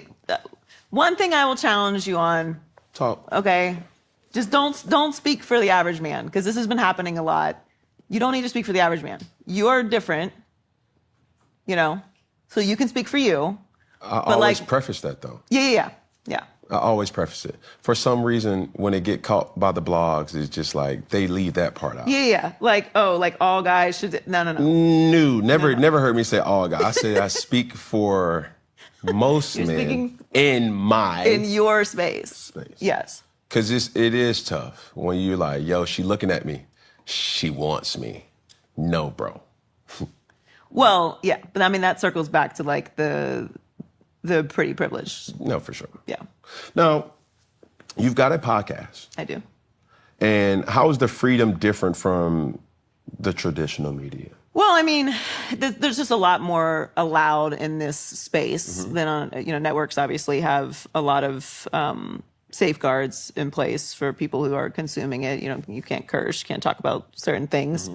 But also I think when you're producing your own content and you can talk about whatever you want, you have a lot more room to explore conversations. You have room to explore topics that you wouldn't necessarily speak about on different shows. I mean, for me, I've always felt like it's important to respect the platform that you have. Yeah. And that's something that Colin taught me. He's very, very serious about doing a sports show because that's what people are coming to him for. Yeah. Like if you have a restaurant and you serve a certain type of food, you should probably stay in that lane and be consistent with it, and it should taste the same. All right, guys, make sure you like the stream, share the stream. I'm going to fast forward a bit. I'm going to fast forward to maybe the Shannon Sharpe thing. All right, let me see. All right, here we go. You never question your co-host's credibility. Because that's like the number one rule in television, in anything. If you're in news, if you're in pop culture and music, like the second that I say, Cam, why should you speak on this? You're not this. Well, why should I speak on this? Why should any of us have an opinion about anything? And particularly in sports, you don't have to be a professional athlete to have an opinion on something.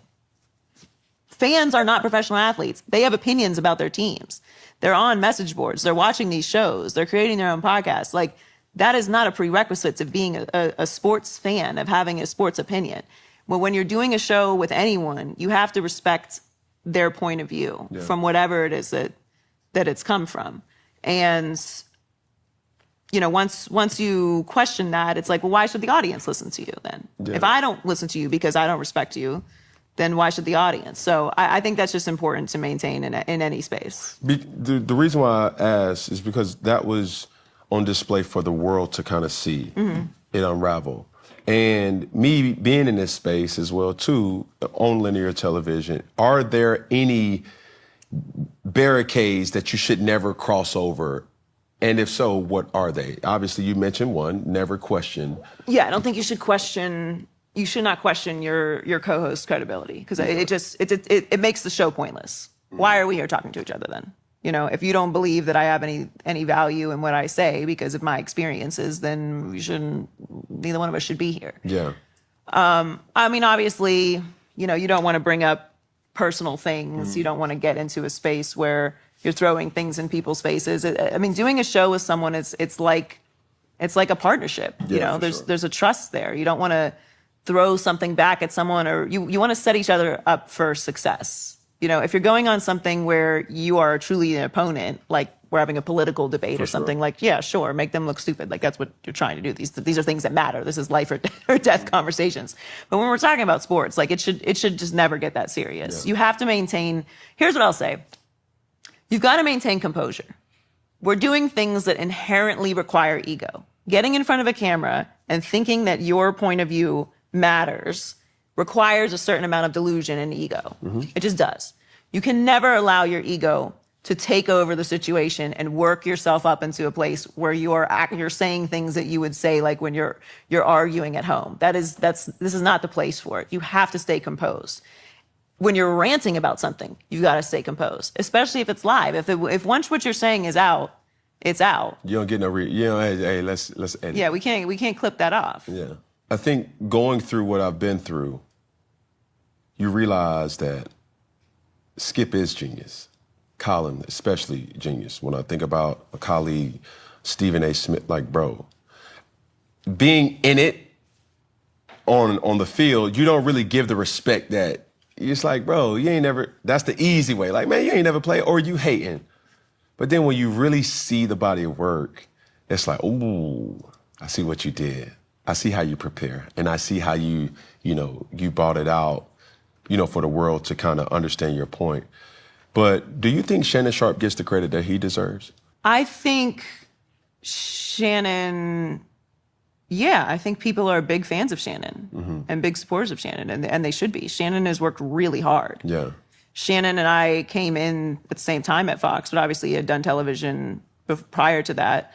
But in this space where it's, you're going up against one of the giants in the industry of Skip Bayless leaving ESPN to go to Fox and launch this show to compete with First Take, like that's a big thing to step into. And I saw firsthand how hard Shannon worked to build, his skills, his TV persona. And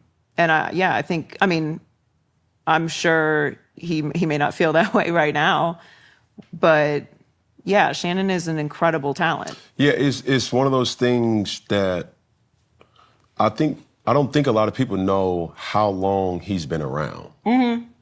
You know what I'm saying? Well, young people only think of him as like Uncle Shay Shay. Yeah. He's a Hall of But Fame bro, he player. definitely played football at a high level. And then he was covering sports for a long time. And then everybody just thinks, the Cat Williams situation. It's like, no, like he's extremely brilliant.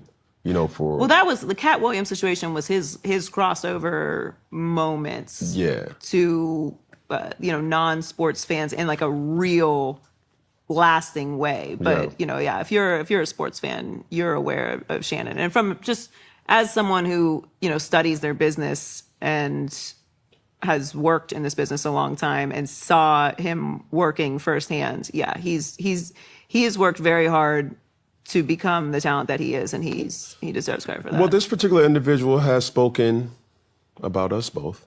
Curious to know your thoughts. Mr. Whitlock. Jason. Yes. Now, I'm going to let this play. Then I'm going to reveal and go back in time earlier this year about why Joy Taylor, in regards why she eventually got let go from Fox. And mind you, they didn't fire her sooner. But eventually they find a way to really let go people without, being, douchebags about it. So listen carefully. And I'm going to reveal the long defamation claim written, the lawsuit itself, which Joy Taylor was involved in, by the one named Faraj. Let's go. That is. Do you want to go there? You want my thoughts on Jason Whitlock? You want to go there?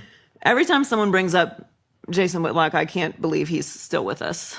I don't think anything works harder than his cholesterol, if I'm being honest. Yeah. When he said that rack. Okay, so before you go on, I've never watched this. Okay, I am only aware of this from adjacent conversation. I did not watch a single second of this. So I don't know what he said. Say less. Okay. Great. As with anything he says or does, I couldn't give a fuck less, and I have not consumed any of it. Well, I'm going.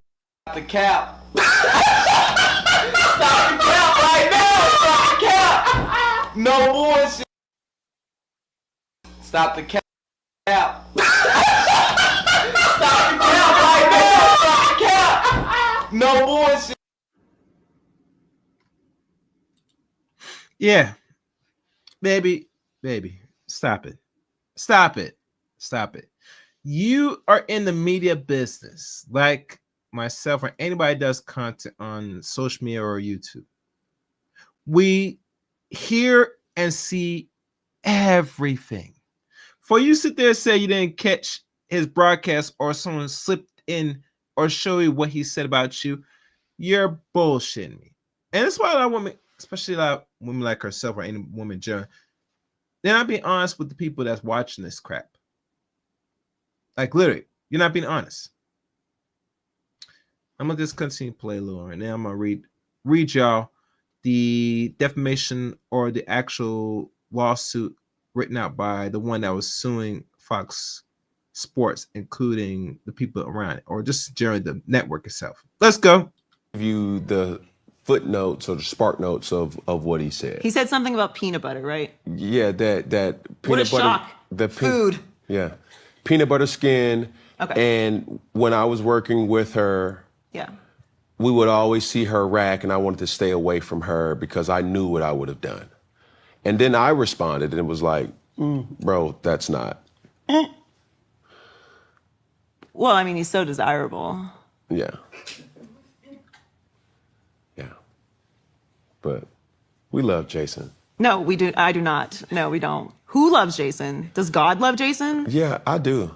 I do not. I do not love Jason. This is you say what you need to say. I do not. I don't love everybody. He gives me reason. It's like, okay, bro. I can't wait to see him. I want to see him. You will never see him. Why is that? You will never. Where are you going to see him? A hole? He is not going outside. But why is that though? Because like where is he going to go? When I see, and I had to take counsel from my team. Shout out to RJ. Shout out to Kristen. Shout out to Peggy. It's like, bro, I never see my man. I just be wanting to. You will never see him. Where you at, bro? Like he's hiding, which is where you should say. I don't ever talk about him. But my biggest issue is to Cam Newton. Why you want to waste your time seeing Jason Whitlock? I'm curious. Are you that simple a dude? Are you really gonna go and confront and punch Jason Whitlock? I'm curious. I'm very curious on your direction. Why you want to see him? To do what? To do effing what? To put hands on him? Because he expressed his truth and honest opinion about women? I'm confused. Man, these guys gotta sit their ass down. You need to stay in your podcast, bro. That's all. Let's keep going. Because I don't think about him, because I don't care. But so, yeah, but you're never going to see him. I can't wait. I don't think he goes to the grocery store. You're not going to see him. You can wait forever. You're not going to see him. Say less. I would also love to see him. Well, I don't want to see him, but, you know.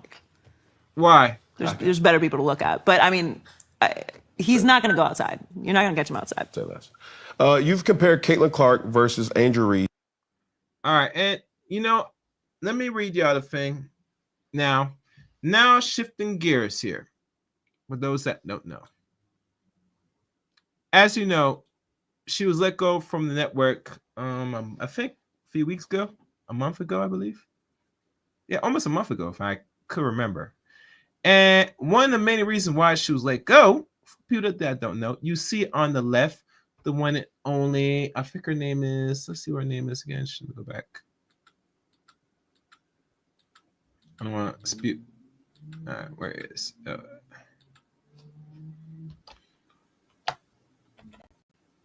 Her name is Nushin Faraj. That's the woman on the left. On the right, you see Joy Taylor. And I think she is from Middle East, Miss Faraj. I'm not sure if she's Persian. I don't know what type of. I know she subscribes to Muslim faith, so she does practice Islam. But I think she's like more of a Sunni Islam chick than anything else. So go figure. Anyhow, as you see the picture from left and right, this was her file claim that she presented in her statements in regards why she is suing Fox. So as a pull up now for y'all. Wait, let me see. Hold on. Is it pulling up? Damn it. I don't know if this shit working. Oh, my fault.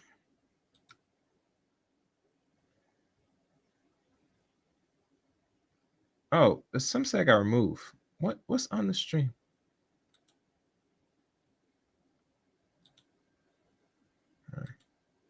Okay, here we go. And I'm going to make this a little bigger for y'all to see, because I was going to have some special device run through this, but that's not going to work. So I'm going to have to go old school. And let me see in my other end if I could see how it looks, because there's some of you guys are going to probably read for yourself. I'm going to read it. Let me make sure. Let's take a look. I'm going to read it. Okay, it looks like that's clear enough. I mean, or as clear as it's going to get. Make sure. Yeah, I mean, that's clear enough. Y'all guys can see it. And anything, if you guys have more questions, you know where to find me. You got to join my Discord. So, as you know, this is the file of the because this is a recap. This is the file of the complaint that was issued with the assistance of a lawyer or whatever that Ms. Faraj presented in regards why she's suing Fox Network, Fox Sports for $1.5 million, which is still an ongoing proceeding matters right now, which I think eventually is going to reach to a judgment anytime now. In reading this to y'all for the second time, no further ado, I'm going to go into only 5 pages of this, and you're going to find some interesting in regards with Joy Taylor and her involvement to the point why she got the job she got on Fox Sports. And don't believe by what Cam Newton said about, or what she said she worked hard for a position. That's bullshit. Because, matter of fact, I'll read it to you and then I'll give more detail. Section B, Mr. Dixon gives Mrs. Taylor undisputed as a reward for having intercourse with him. 19 and 20 and so on. In approximately March of 2016, Miss Faraja met Miss Taylor, an inspiring sports personality that had recently moved from Miami to Los Angeles for the opportunities of airtime at Fox. Let's zoom in more to this. Now, if that's too much, let me zoom back. All right. At the time, matter of fact, no, it's okay. At the time, Miss Taylor did not have a regular position, but would fill in on a day-by-day basis when talent was sick or otherwise missing time. Mrs. Taylor told Mrs. Farja that she was recently wed by her husband and remained in Miami, and that she was lonely in Los Angeles. Mrs. Taylor then befriended Miss Faraj in approximately May of 2016, now going on 9 years ago. Miss Taylor asked Mrs. Faraj to meet for a drink in Santa Monica. When Miss Faraj arrived, she found Mrs. Taylor with an older man. I wonder who that could be. Fox Sports Executive Vice President Content, Mr. Dixon, and Executive Vice President, Mr. Dixon, is responsible for overseeing all content and production on FS1. Miss Faraj, however, did not know Mr. Dixon. When Miss Dixon went to buy them another round of spiced margaritas, Miss Faraj asked, "Who have?" Miss Taylor responded that was just a friend. Following that night, whenever Miss Faraj would meet with Miss Taylor for drinks or food, Miss Dixon would either arrive with Mrs. Taylor or shows up later in the night and leaves with Mrs. Taylor. Ain't that something, guys? Ain't that something? Now, mind you, this is what she has noticed. For those that know. All right, let's see.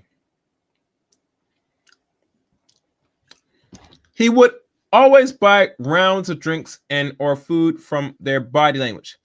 Mrs. Farage suspect that the pair were sleeping with each other. And although this concerns Mrs. Farage, and she knew Mrs. Taylor was recently married, Mrs. Farage kept her opinions to herself. In approximately June of 2016, while at work, Ms. Farage noticed Mr. Dixon in the elevator. Surprised by the coincidence, Mrs. Farage found Miss Taylor and told her excitedly, "The guys who always buy our drinks was in the elevator." Miss Taylor quickly silenced Miss Farage, explained who he was. Miss Farage became alarmed and warned Miss Taylor that such a relationship was unsafe. Like you care, baby. Miss Taylor told her not to worry about it. Miss Farage continued to be friends with Mrs. Taylor, but tried to distance herself as she considered the situation dangerous and as well as morally wrong, as Mrs. Taylor and Mr. Dixon were both married. Yeah, that's what make better screw buddies. Especially in Hollywood, for people who don't know. All right. In approximately July 2016, word spread amongst Fox employees about a new show that was going to be a big deal, as it would star Mr. Bayless, Shannon Sharpe. It was known that Fox was looking for a woman with significant TV experience to also star. Therefore, it came as a surprise when Fox announced Mrs. Taylor, who was a bartender and radio host in Miami, with very little TV experience. Mind you, she had no TV experience. Okay, that makes sense. Would be the moderator of the new show, a sports debate program, Skip and Shannon Undisputed. Mr. Bayless later disclosed to Miss Farage that he did not want Miss Taylor on the show. But Mr. Dixon was adamant that Mrs. Taylor should star. At first, Mr. Dixon arranged a dinner between Mr. Bayless and Miss Taylor, where she arrived in provocative clothing, acting in provocative manner. Case in point, she was showing them, butterskin knockers and other things to entice the male gaze, for those that don't know. When did they not change Mr. Bayless' opinions of Mrs. Taylor, Mr. Dixon asked him to approve of her as a favorite to him. Reluctantly, Mr. Bayless agrees to do so as a favorite to his friend. Around August 2016, Mrs. Farage attended a dinner with Mrs. Taylor and her husband and Mr. Dixon and his wife. During the dinner, Miss Taylor's husband became suspicious that Mrs. Taylor and Mr. Dixon were having a sexual relationship. Soon after the dinner, Mrs. Taylor's husband found evidence of the inappropriate relationship and divorced Mrs. Taylor. And mind you, we all know Mr. Dixon paid Joy Taylor's so-called husband if they really went through with the marriage. And from what I'm looking outside, I don't think they went through with the marriage.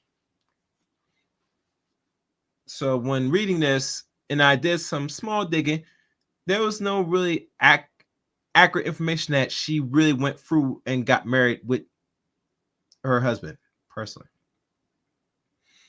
But it was true that they were engaged, but marriage, no. It was approximately September 2016. Undisputed started. Mrs. Taylor requests Mrs. Farage to do her hair. In approximately November 2016, after not allowing anyone to touch his hair, Mr. Bayless also requests Miss Farage to do his hair. Next, Mr. Dixon gropes Miss Farage after putting her in Undisputed. Let me see the page. Okay. All right. So, I got more pages. On January 2017, Mrs. Taylor had her birthday party in Pearl Rooftop, West Hollywood. Miss Farage and her other employees invite attending the part of their job. Duties to appease, plays, talent, and birthday parties as important events. Mr. Dixon was heavily drinking, buying drinks for everyone on Fox credit cards, blustering that every purchase was on Fox's dime. Damn. As Miss Farage was standing near the bar facing the crowd, Mr. Dixon approached her and he asked the bartender for a drink and then placed his arm on Miss Farage's lower back. He asked how she was doing, if she was having fun, and if she wanted a tequila shot. Miss Farage felt very uncomfortable, but his unsolicited, touching response, "No, thank you." Mr. Dixon then removed his hand lower and started rubbing her body and grabbing her backside. Miss Farage was mortified, but quickly threw to fake an incoming call to escape from the situation. Yeah, that's smart. And Miss Farage did not know who to turn to, but as she knew Mrs. Taylor was sleeping with Mr. Dixon, she turns to her. Surprisingly, Mrs. Taylor responds to get over it and explained that she herself only had her job because Mr. Dixon and that Mrs. Farage only had her job because Mrs. Taylor requests her. She warned that Mr. Dixon could take both away. Ooh. Ooh. Remember, as I'm reading this, you guys got to keep in mind, when these things were presented to the public earlier this year, right? Joy Taylor did not make a response saying that it's a lie, it's false, it's not true. She did not deny it. And that says something. Because something like this that's being posted on about you in regards alleged sleeping your way to the top, you will be the first step in line to deny these allegations. But to come to realization, Miss Taylor did not say nothing about this. Now, a lot of people say your signs speaks and tells and reveals your the truth in some case, but in regards to this defamation lawsuit, I would really be so lenient to agree and really take what Miss Farage said in her own statement to be the gospel, unfortunately. And it's not because she's a non-black woman, it's because she's doing this because she was let go and might not get no work nowhere else because of the network or the people that hire her could banish her work for anybody else. That's how it goes. And really, truly, she is Muslim, so I'm not sure why she would sit there and lie about all this. Personally. Anyway, Miss Farage was terrified and then turned to her co-workers anonymously to discuss the situation. Anonymously respond that Mr. Dixon was disgusting, that the entire situation was sick, but that wasn't shocking given Fox culture, and that Miss Farage should remain quiet if she wants to keep her job. As a single mother who needs the job to support her son, Miss Farage had no choice but to remain silent. 7 years later, in 2023, Miss Parite told Miss Farage that she did not like her on anything about Undisputed. Miss Parite expanded that she had already scheduled someone for her hair on Undisputed when Miss Dixon called her and told her that she must put Miss Farage on Undisputed full time. Miss Parite told Miss Farage, "I did not like that not how things should be done." Miss Farage was stunned and devastated, and she prided herself on her work and earning her accolades. Later that day, while thinking about her career, she was angry that Miss Parite subscribed to Mr. Dixon's request, as it gave Mr. Dixon the feeling that he could grope her for giving her a job. Wow. Succumbed. Miss Dixon get rid of female talent members for refusing to have sex with him. All right. I'm going to scan through this. All right.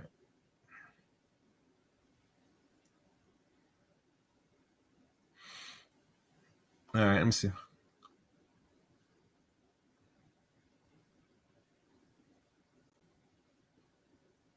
All right.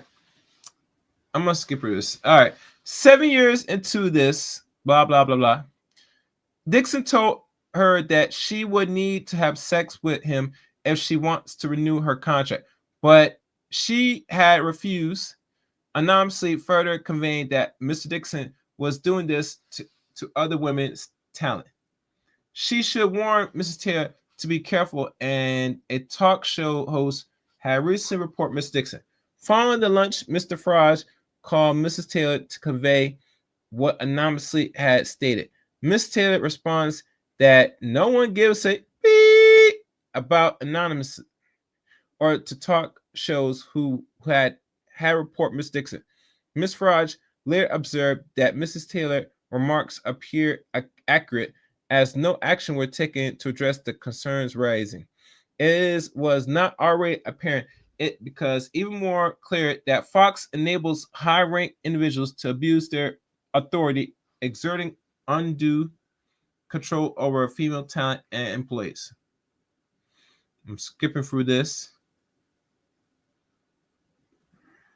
I'm going to get this.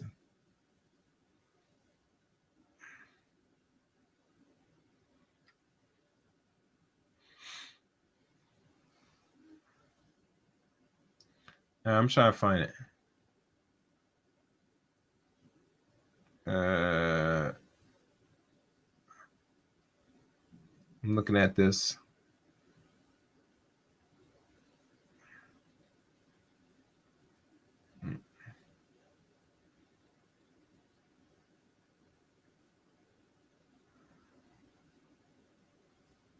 All right, I'm looking at this. Let me skip through this guy. This is boring.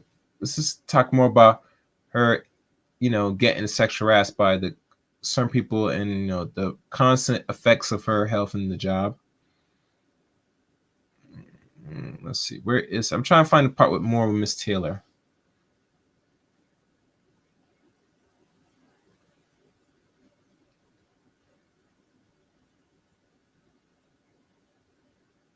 All right, let's go to this one.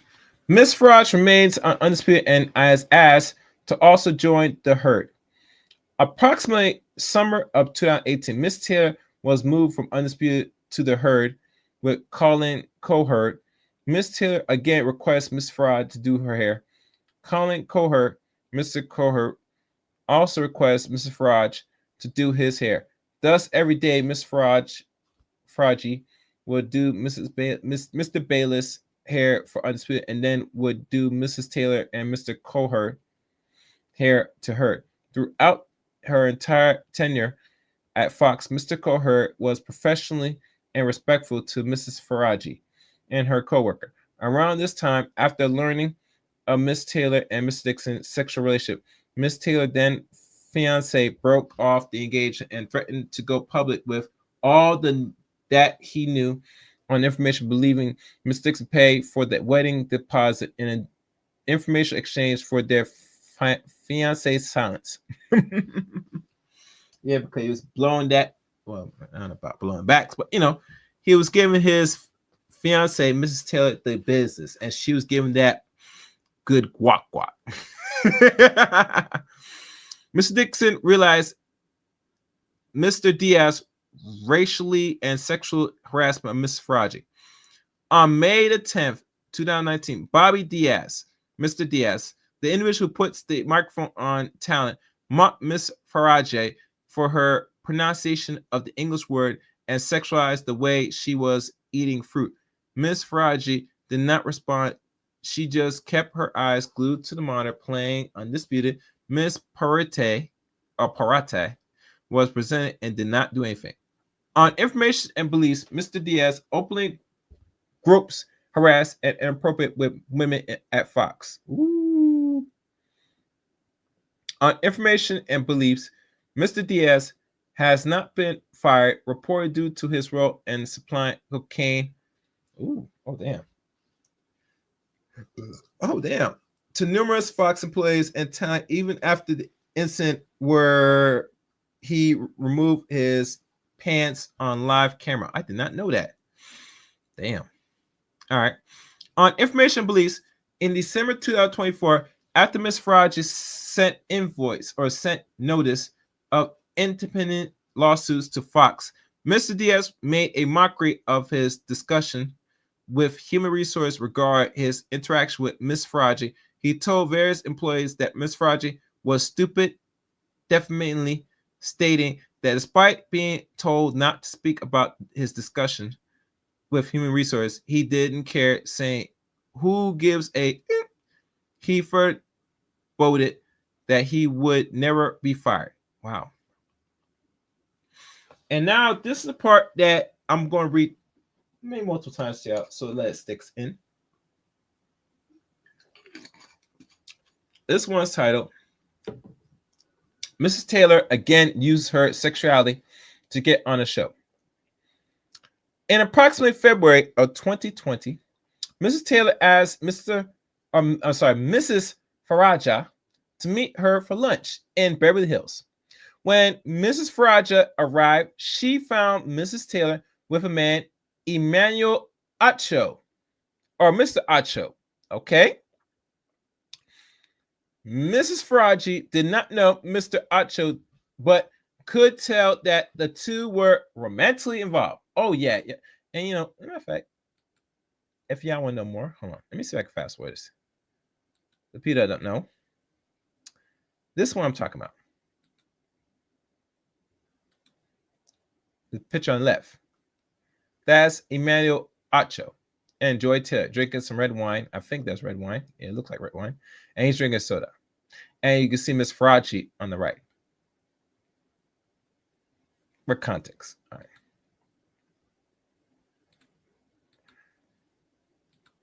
That's for context. Okay. A few months after meeting Mr. Acho at the lunch, Miss Farage noticed him in the hallway while at work. Mrs. Farage later asked Mrs. Taylor if Mr. Acho also works at Fox. Mrs. Taylor confirms and explained that she wanted Mr. Acho to eventually recommend her on the show Speak for Yourself. Mrs. Farage became alarmed and warned Mrs. Taylor that she should probably not sleep with Mr. Dixon and Mr. Acho at the same time, as Mr. Dixon is a very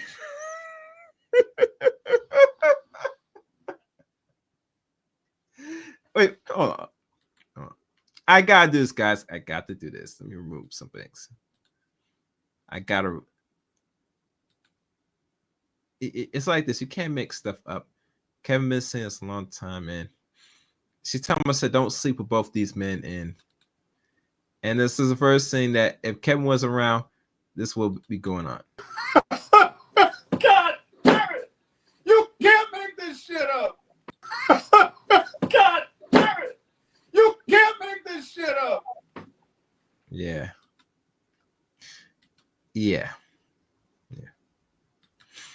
All right. And man, she was, having a threesome. Who knows? Joy gives out the very much the freaky woman that has the what they call the white liver. Yeah. All right, let's see. As Mr. Dixon is a very powerful man that may become very angry, Mrs. Taylor told her not to worry. Mrs. Taylor told her not to worry about it. She explains that she was also now powerful, and once Mr. Dixon was no longer useful to her, she would follow through on her plan to tell the company that he forced himself on her. She would not allow herself to be forced out by Mr. Dixon like other women talent. Let me read that again. So for the people in the back, for you people in the back, right there, I got this for you. As a matter of fact, let me take down this because I think this is unnecessary. Remove that. I'm gonna read this for y'all one more time, and for those in the back, so that it sits in. And this is on page 7 of this lawsuit by Fox. It says, Mrs. Taylor told her not to worry about it. She explains that she was also now powerful. Like powerful, like she has all the power. She's the queen of the hill, whatever you want to call it. And once Mr. Dixon was no longer useful to her, she would follow through on her plan to tell the company that he forced herself on her. She would not allow herself to be forced out by Mr. Dixon like other women. Let's read that one more time. One more time for the people, for my peoples, for the men out here that's trying to protect themselves. Make sure you got your condom on. Make sure you watch these chicks hard. Mrs. Taylor told her not to worry about it. She explains that she was also now powerful, and once Mr. Dixon was no longer useful to her, she would follow through on her plan to tell the company that he forced herself on her. She would not allow herself to be forced out by Mr. Dixon like other women talent.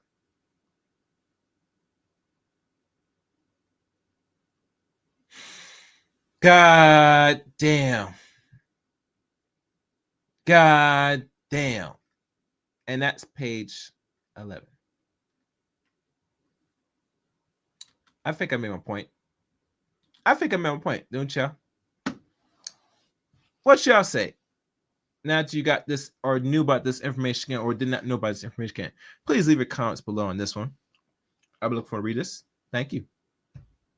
Thank you.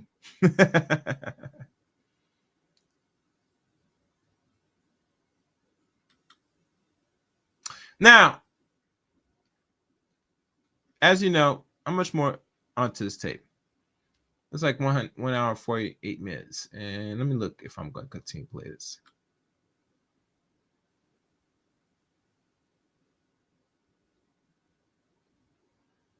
Now, she's talking about rivalry of sports. Now, one thing she said about her dating life, which I might as well fast forward now, because that was somewhat interesting before I wrap this up. And let me see where it is again, dating life. Hold on, guys.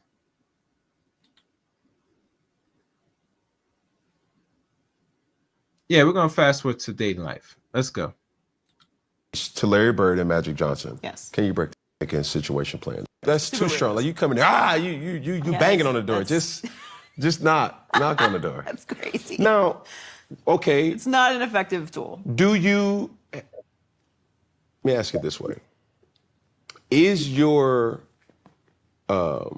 expectation skewed because of what you've witnessed growing up in the household or being around men from that league? They've been doing this a long time. Mm-hmm. Everyone's going to be all right. They're grown women. Yeah.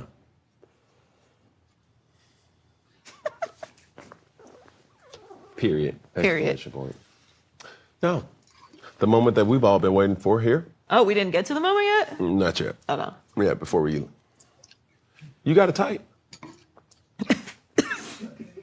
Oh, my God, I can't. That water ain't hitting like that. That Saratoga, that Ashton Hall ain't hitting like that. No, this is Blanco.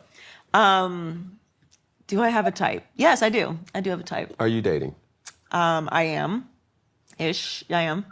Is he the one, or you found a couple ones? A couple ones. Dating is a very, very intriguing definition per the deliverer of the definition. It is true. That's true. Everyone has a different definition. Like dating, you could be dating somebody. Dating means you could just be outside. Yeah. Dating means you could be single, but you're looking to date. Yeah. Lots of different versions of it. I will say this. I don't want to be in a public relationship. So I would not speak on a relationship if I was in one. But because I've done it before. It's not a good experience for me. I don't enjoy it. I don't like it. I don't. Why are you rolling your eyes? Because you ain't keeping it funky. Like the people want to know. What do they want to know? Should they shoot their shot after this show drops? Well, that depends.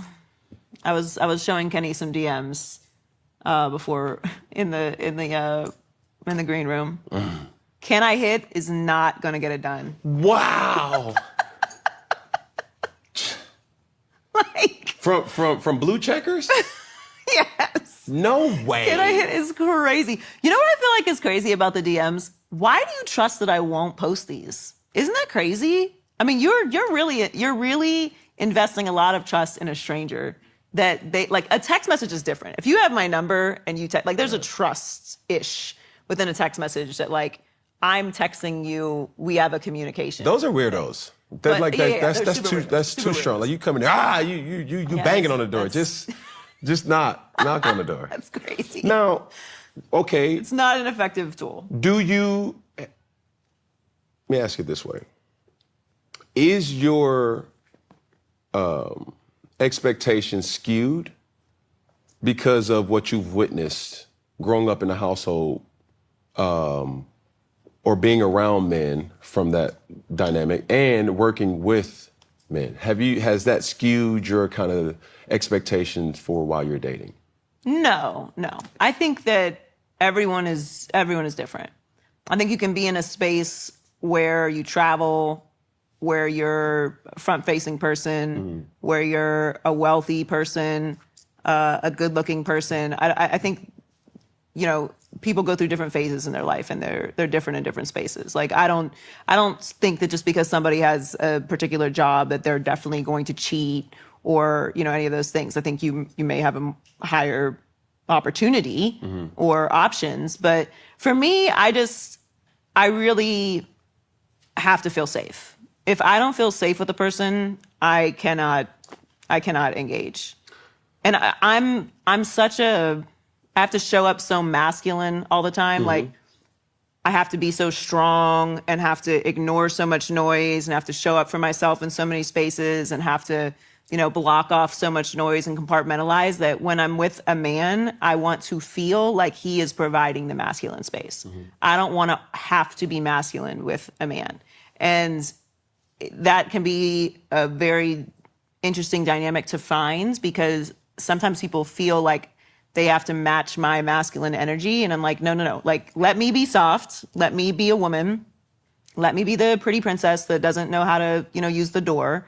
And you provide the masculine space. And I think there's a really gentle kindness in a man that knows how to show up for a woman in that way. What do you want? I want somebody who is consistent, somebody who is kind, somebody who is disciplined and passionate, and someone who did not vote for Trump. Cool, but baby, listen. You're not getting that. Especially the Trump. I'm not sure what is it with these women with that's mixed or black or whatever you want to call it. Why they're so concerned about Trump, man? I don't understand that crap, man. I don't understand that. Like, is it really in the world that this man's in office that a lot of black men are very uncomfortable? I think this dude, when he's making the cuts and the only bad guy is doing the cuts, I think it's a good thing now I think about it, because it's just ridiculous now a lot of these women when they think like that, in my opinion. It's weird. Let me wrap this up. Let's go. if he voted for Trump, there's a chance that it may be for tax benefits. Okay, I have accountants too. And they probably voted for. I don't know who they voted for. No, I'm not kidding about that, but I'm not going to ask somebody that on a date. I really just, I'm an energy person. Mm-hmm. Like I need to feel the energy between the two of us. Yeah. And I need to feel safe. Man, listen, I owe a service to my partners that's out there. My bros, hey, we need. But I will say this. I don't like time wasters. Like if you, and I'm not having kids. I don't want kids. I don't want kids. What? I don't want kids. I don't want kids. I've been saying Thank this for years. I don't want kids. I God. don't want kids. I do not want children. That's not a problem. I just want to know. I've never wanted children. I physically don't want them. I've got a huge family. I love kids. I always have. But you keep them at babies. you the fun auntie. I'm the fun auntie. Here's some stuff. Here's some sugar. Off to your parents, and then I'm going to Barcelona. So just, you know, we're not getting pregnant. We're not getting the girls. But I wonder if she got her tubes tied. Cause at 38, I mean, baby, it looks like if a dude got his Jimmy or not, he's gonna be shooting a club. What is your pre-course? Do you got the IUV implant? Do you got the Plan B on deck? I'm curious, Ms. Taylor. How are you gonna prevent the inception of pregnancy? What are your precursors to avoid this? I'm curious, just curious. But anyhow, you know, you want to be one of them aunties that's out here in these streets. I mean, that's cool. I guess. All right, let's go. Could you date a guy who has children? Yes, but not a man that has children and has baby mama issues. You have to have a good. You got to nuke that. No. I think you need to have a good, respectful relationship with. No, I'm saying nuke it as in like it has to be controlled. There's been an understanding on both sides from expectations from the man and the female. Co-parenting has to be in check. Yeah. I'm not doing drama. I can't. I personally am not signing up for that. I'm not going through that journey with you. I've dated men with children. It's not. I love children, but I cannot do that part of it. And I think that that's also for anyone. Like how you speak about your exes is important to me. Yeah. Like, I don't need to know your whole dating history in the first 2 days that I know you. And I don't want to hear about how crazy she is and all like that. No, you should have a respect for even the people that did you wrong, because people have done horrible things to me. There's a way that you speak about people that you were intimate with that I am very judgy about. Like, how do you view people that you have chosen to engage with? And even if they've done terrible things, why are you sharing this with me? Like, are you trying to prove something about yourself in this? Like, it's just not, it's information I should earn. And so I think when it comes to people who have children with other people, even if it didn't go well, it's both of your responsibility to raise these children. And I'm just not going through a drama journey. What's the youngest you'll date? 25 is my floor. Although I date men my age. I'm 38. What's the oldest? I said 70. This Paul Pierce podcast is gonna haunt me forever, Paul. I said 70. I'm not 70 I'm ball? not dating. Listen, Cam. If I bring my 68-year-old man in here because we landed on the plane, you better act nice, okay? Oh, he here? And normal, all right? We got a seat on the plane for you, okay? That's cool, but I'm gonna still right? call him. Dang. Girls, we're going on a trip, right? Okay. But just He's 68. I'm not dating 68-year-old men. Papa. You're asking my range. Oh, but that, Papa.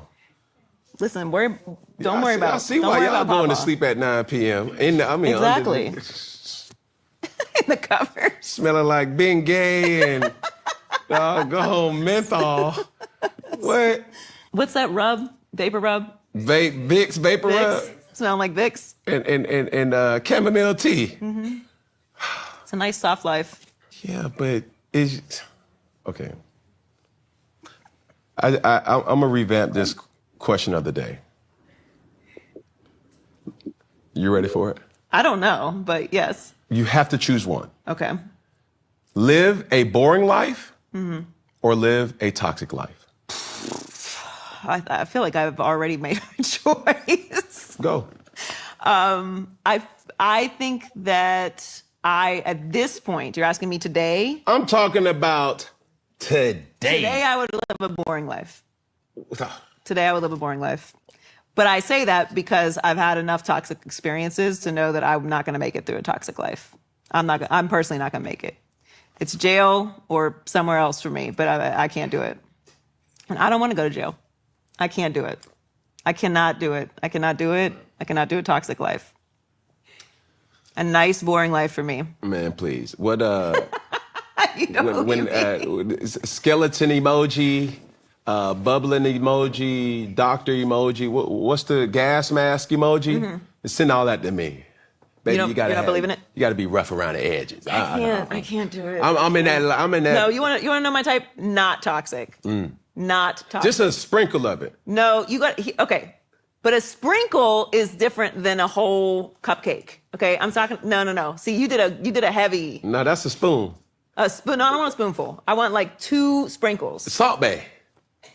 Yeah, salt bay amount of toxic. Salt Bay of Yeah. toxicity. I want you to be stressed out that I am not around, right? In a healthy way. But anything more than that, I can't do. I'm not gonna do it. I can't do it. Man, that 68-year-old gonna be narcoleptic. Exactly. Yeah. Life is too short to be stressed out. And what are we stressed out about? What are we fighting? No short I'm not life. fighting. He done lived all his life. At 68, he almost up out of here. We playing chess. You know well, what I'm not dating a 68-year-old. Oh. I'm you asked me my range, that's my range. That's my cutoff.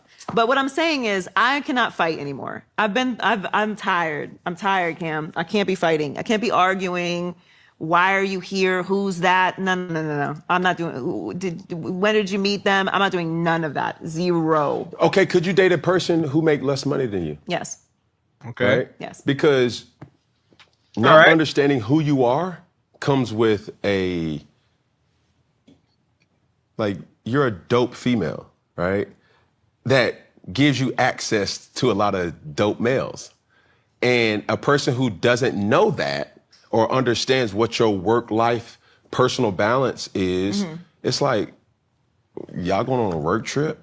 Is it really a work trip? Well, I think it depends on, first of all, if they make less money than me, like that's all relative, right? Like I'm not dating someone just for their financial status, but I do want to date someone who's passionate about what they do.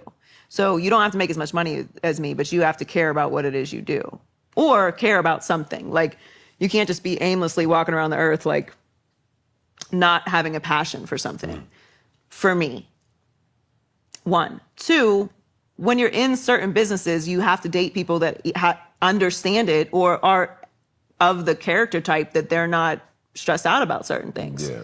So you don't necessarily have to be business adjacent, but you're a very patient, understanding person. You're a very trusting person, any of those things. But I think the big... Now, do anyone believes this? Now, I'm not saying Joy to because she's on the spot with Cam that she's not revealing more about herself, what she really intentionally wants personally. But to date a man that's on some path and is expressing some form of purpose or, you know, what he likes to do, that's a better fair answer than anything else. I will take that as a better answer to who she looks for. And, you know, money not really an option to her because she already made enough money. Hopefully she's been smart with her money. Looks like she is, but who knows? A lot of women nowadays not good with the money. Just being honest, guys. Just being honest. Biggest thing really is just confidence. Like confidence and trust are very important. If you're confident within yourself, if you're confident within the relationship, and you guys have established a foundation, then that type of stuff doesn't matter. But that takes time. Last question. No more questions. Enough of that. Come off my screen. Get off my screen. So, what y'all think? What's y'all thoughts? If y'all survived this long onto the stream, a little recap. Something that I came across. There were some ways I could have gone through the early parts of this video, but I think that is not really to the point about the real end game. And really, the question that's laid out, which really has been answered, this exposure of quitting Fox Sports. She did not quit. She was eventually removed from Fox eventually because they let her go like everybody else. That is the word that's been put out there. So as y'all know from the title itself, there you have it. You know, and I think moving forward, she's trying to look for other networks to work with to continue paying her close to $250,000 or more $1 million a year, maybe. I'm not gonna look at her networks right now because I'm already far into this tape of this stream. But like I said, guys, you be the judge. Looking forward to hearing y'all thoughts and opinions in the comment section of this live stream. You survived this long. Make sure you follow me on my social media links. Follow me on Twitter at ChaosRain7. Join my Facebook group, Eric Rain, on Facebook. Join my Discord service. Follow me on Rumble, CRain23 on Rumble. And last but not least, become a member of the Chaos Rain Show as well. All links are in the description of every video. Thank y'all for watching, listening. And until next time, and I mean next time, like really. Let Chaos Rain.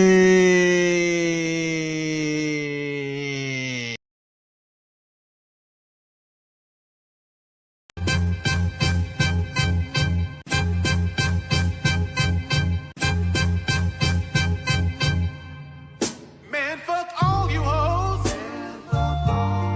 Fuck you and your mammy and your granny too. And fuck all you hoes.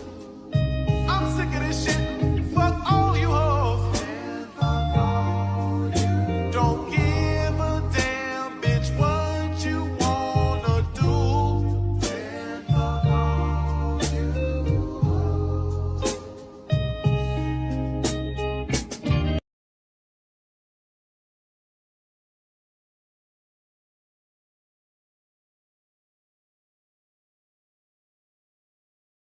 Things. So when it gets cold outside and you hear the hey big head, Chaos. They like the chaos. They like the chaos. So when you're able to The chaos. let that chaos reign with, The chaos. let that chaos reign with, The chaos. let that chaos reign with, Must reign.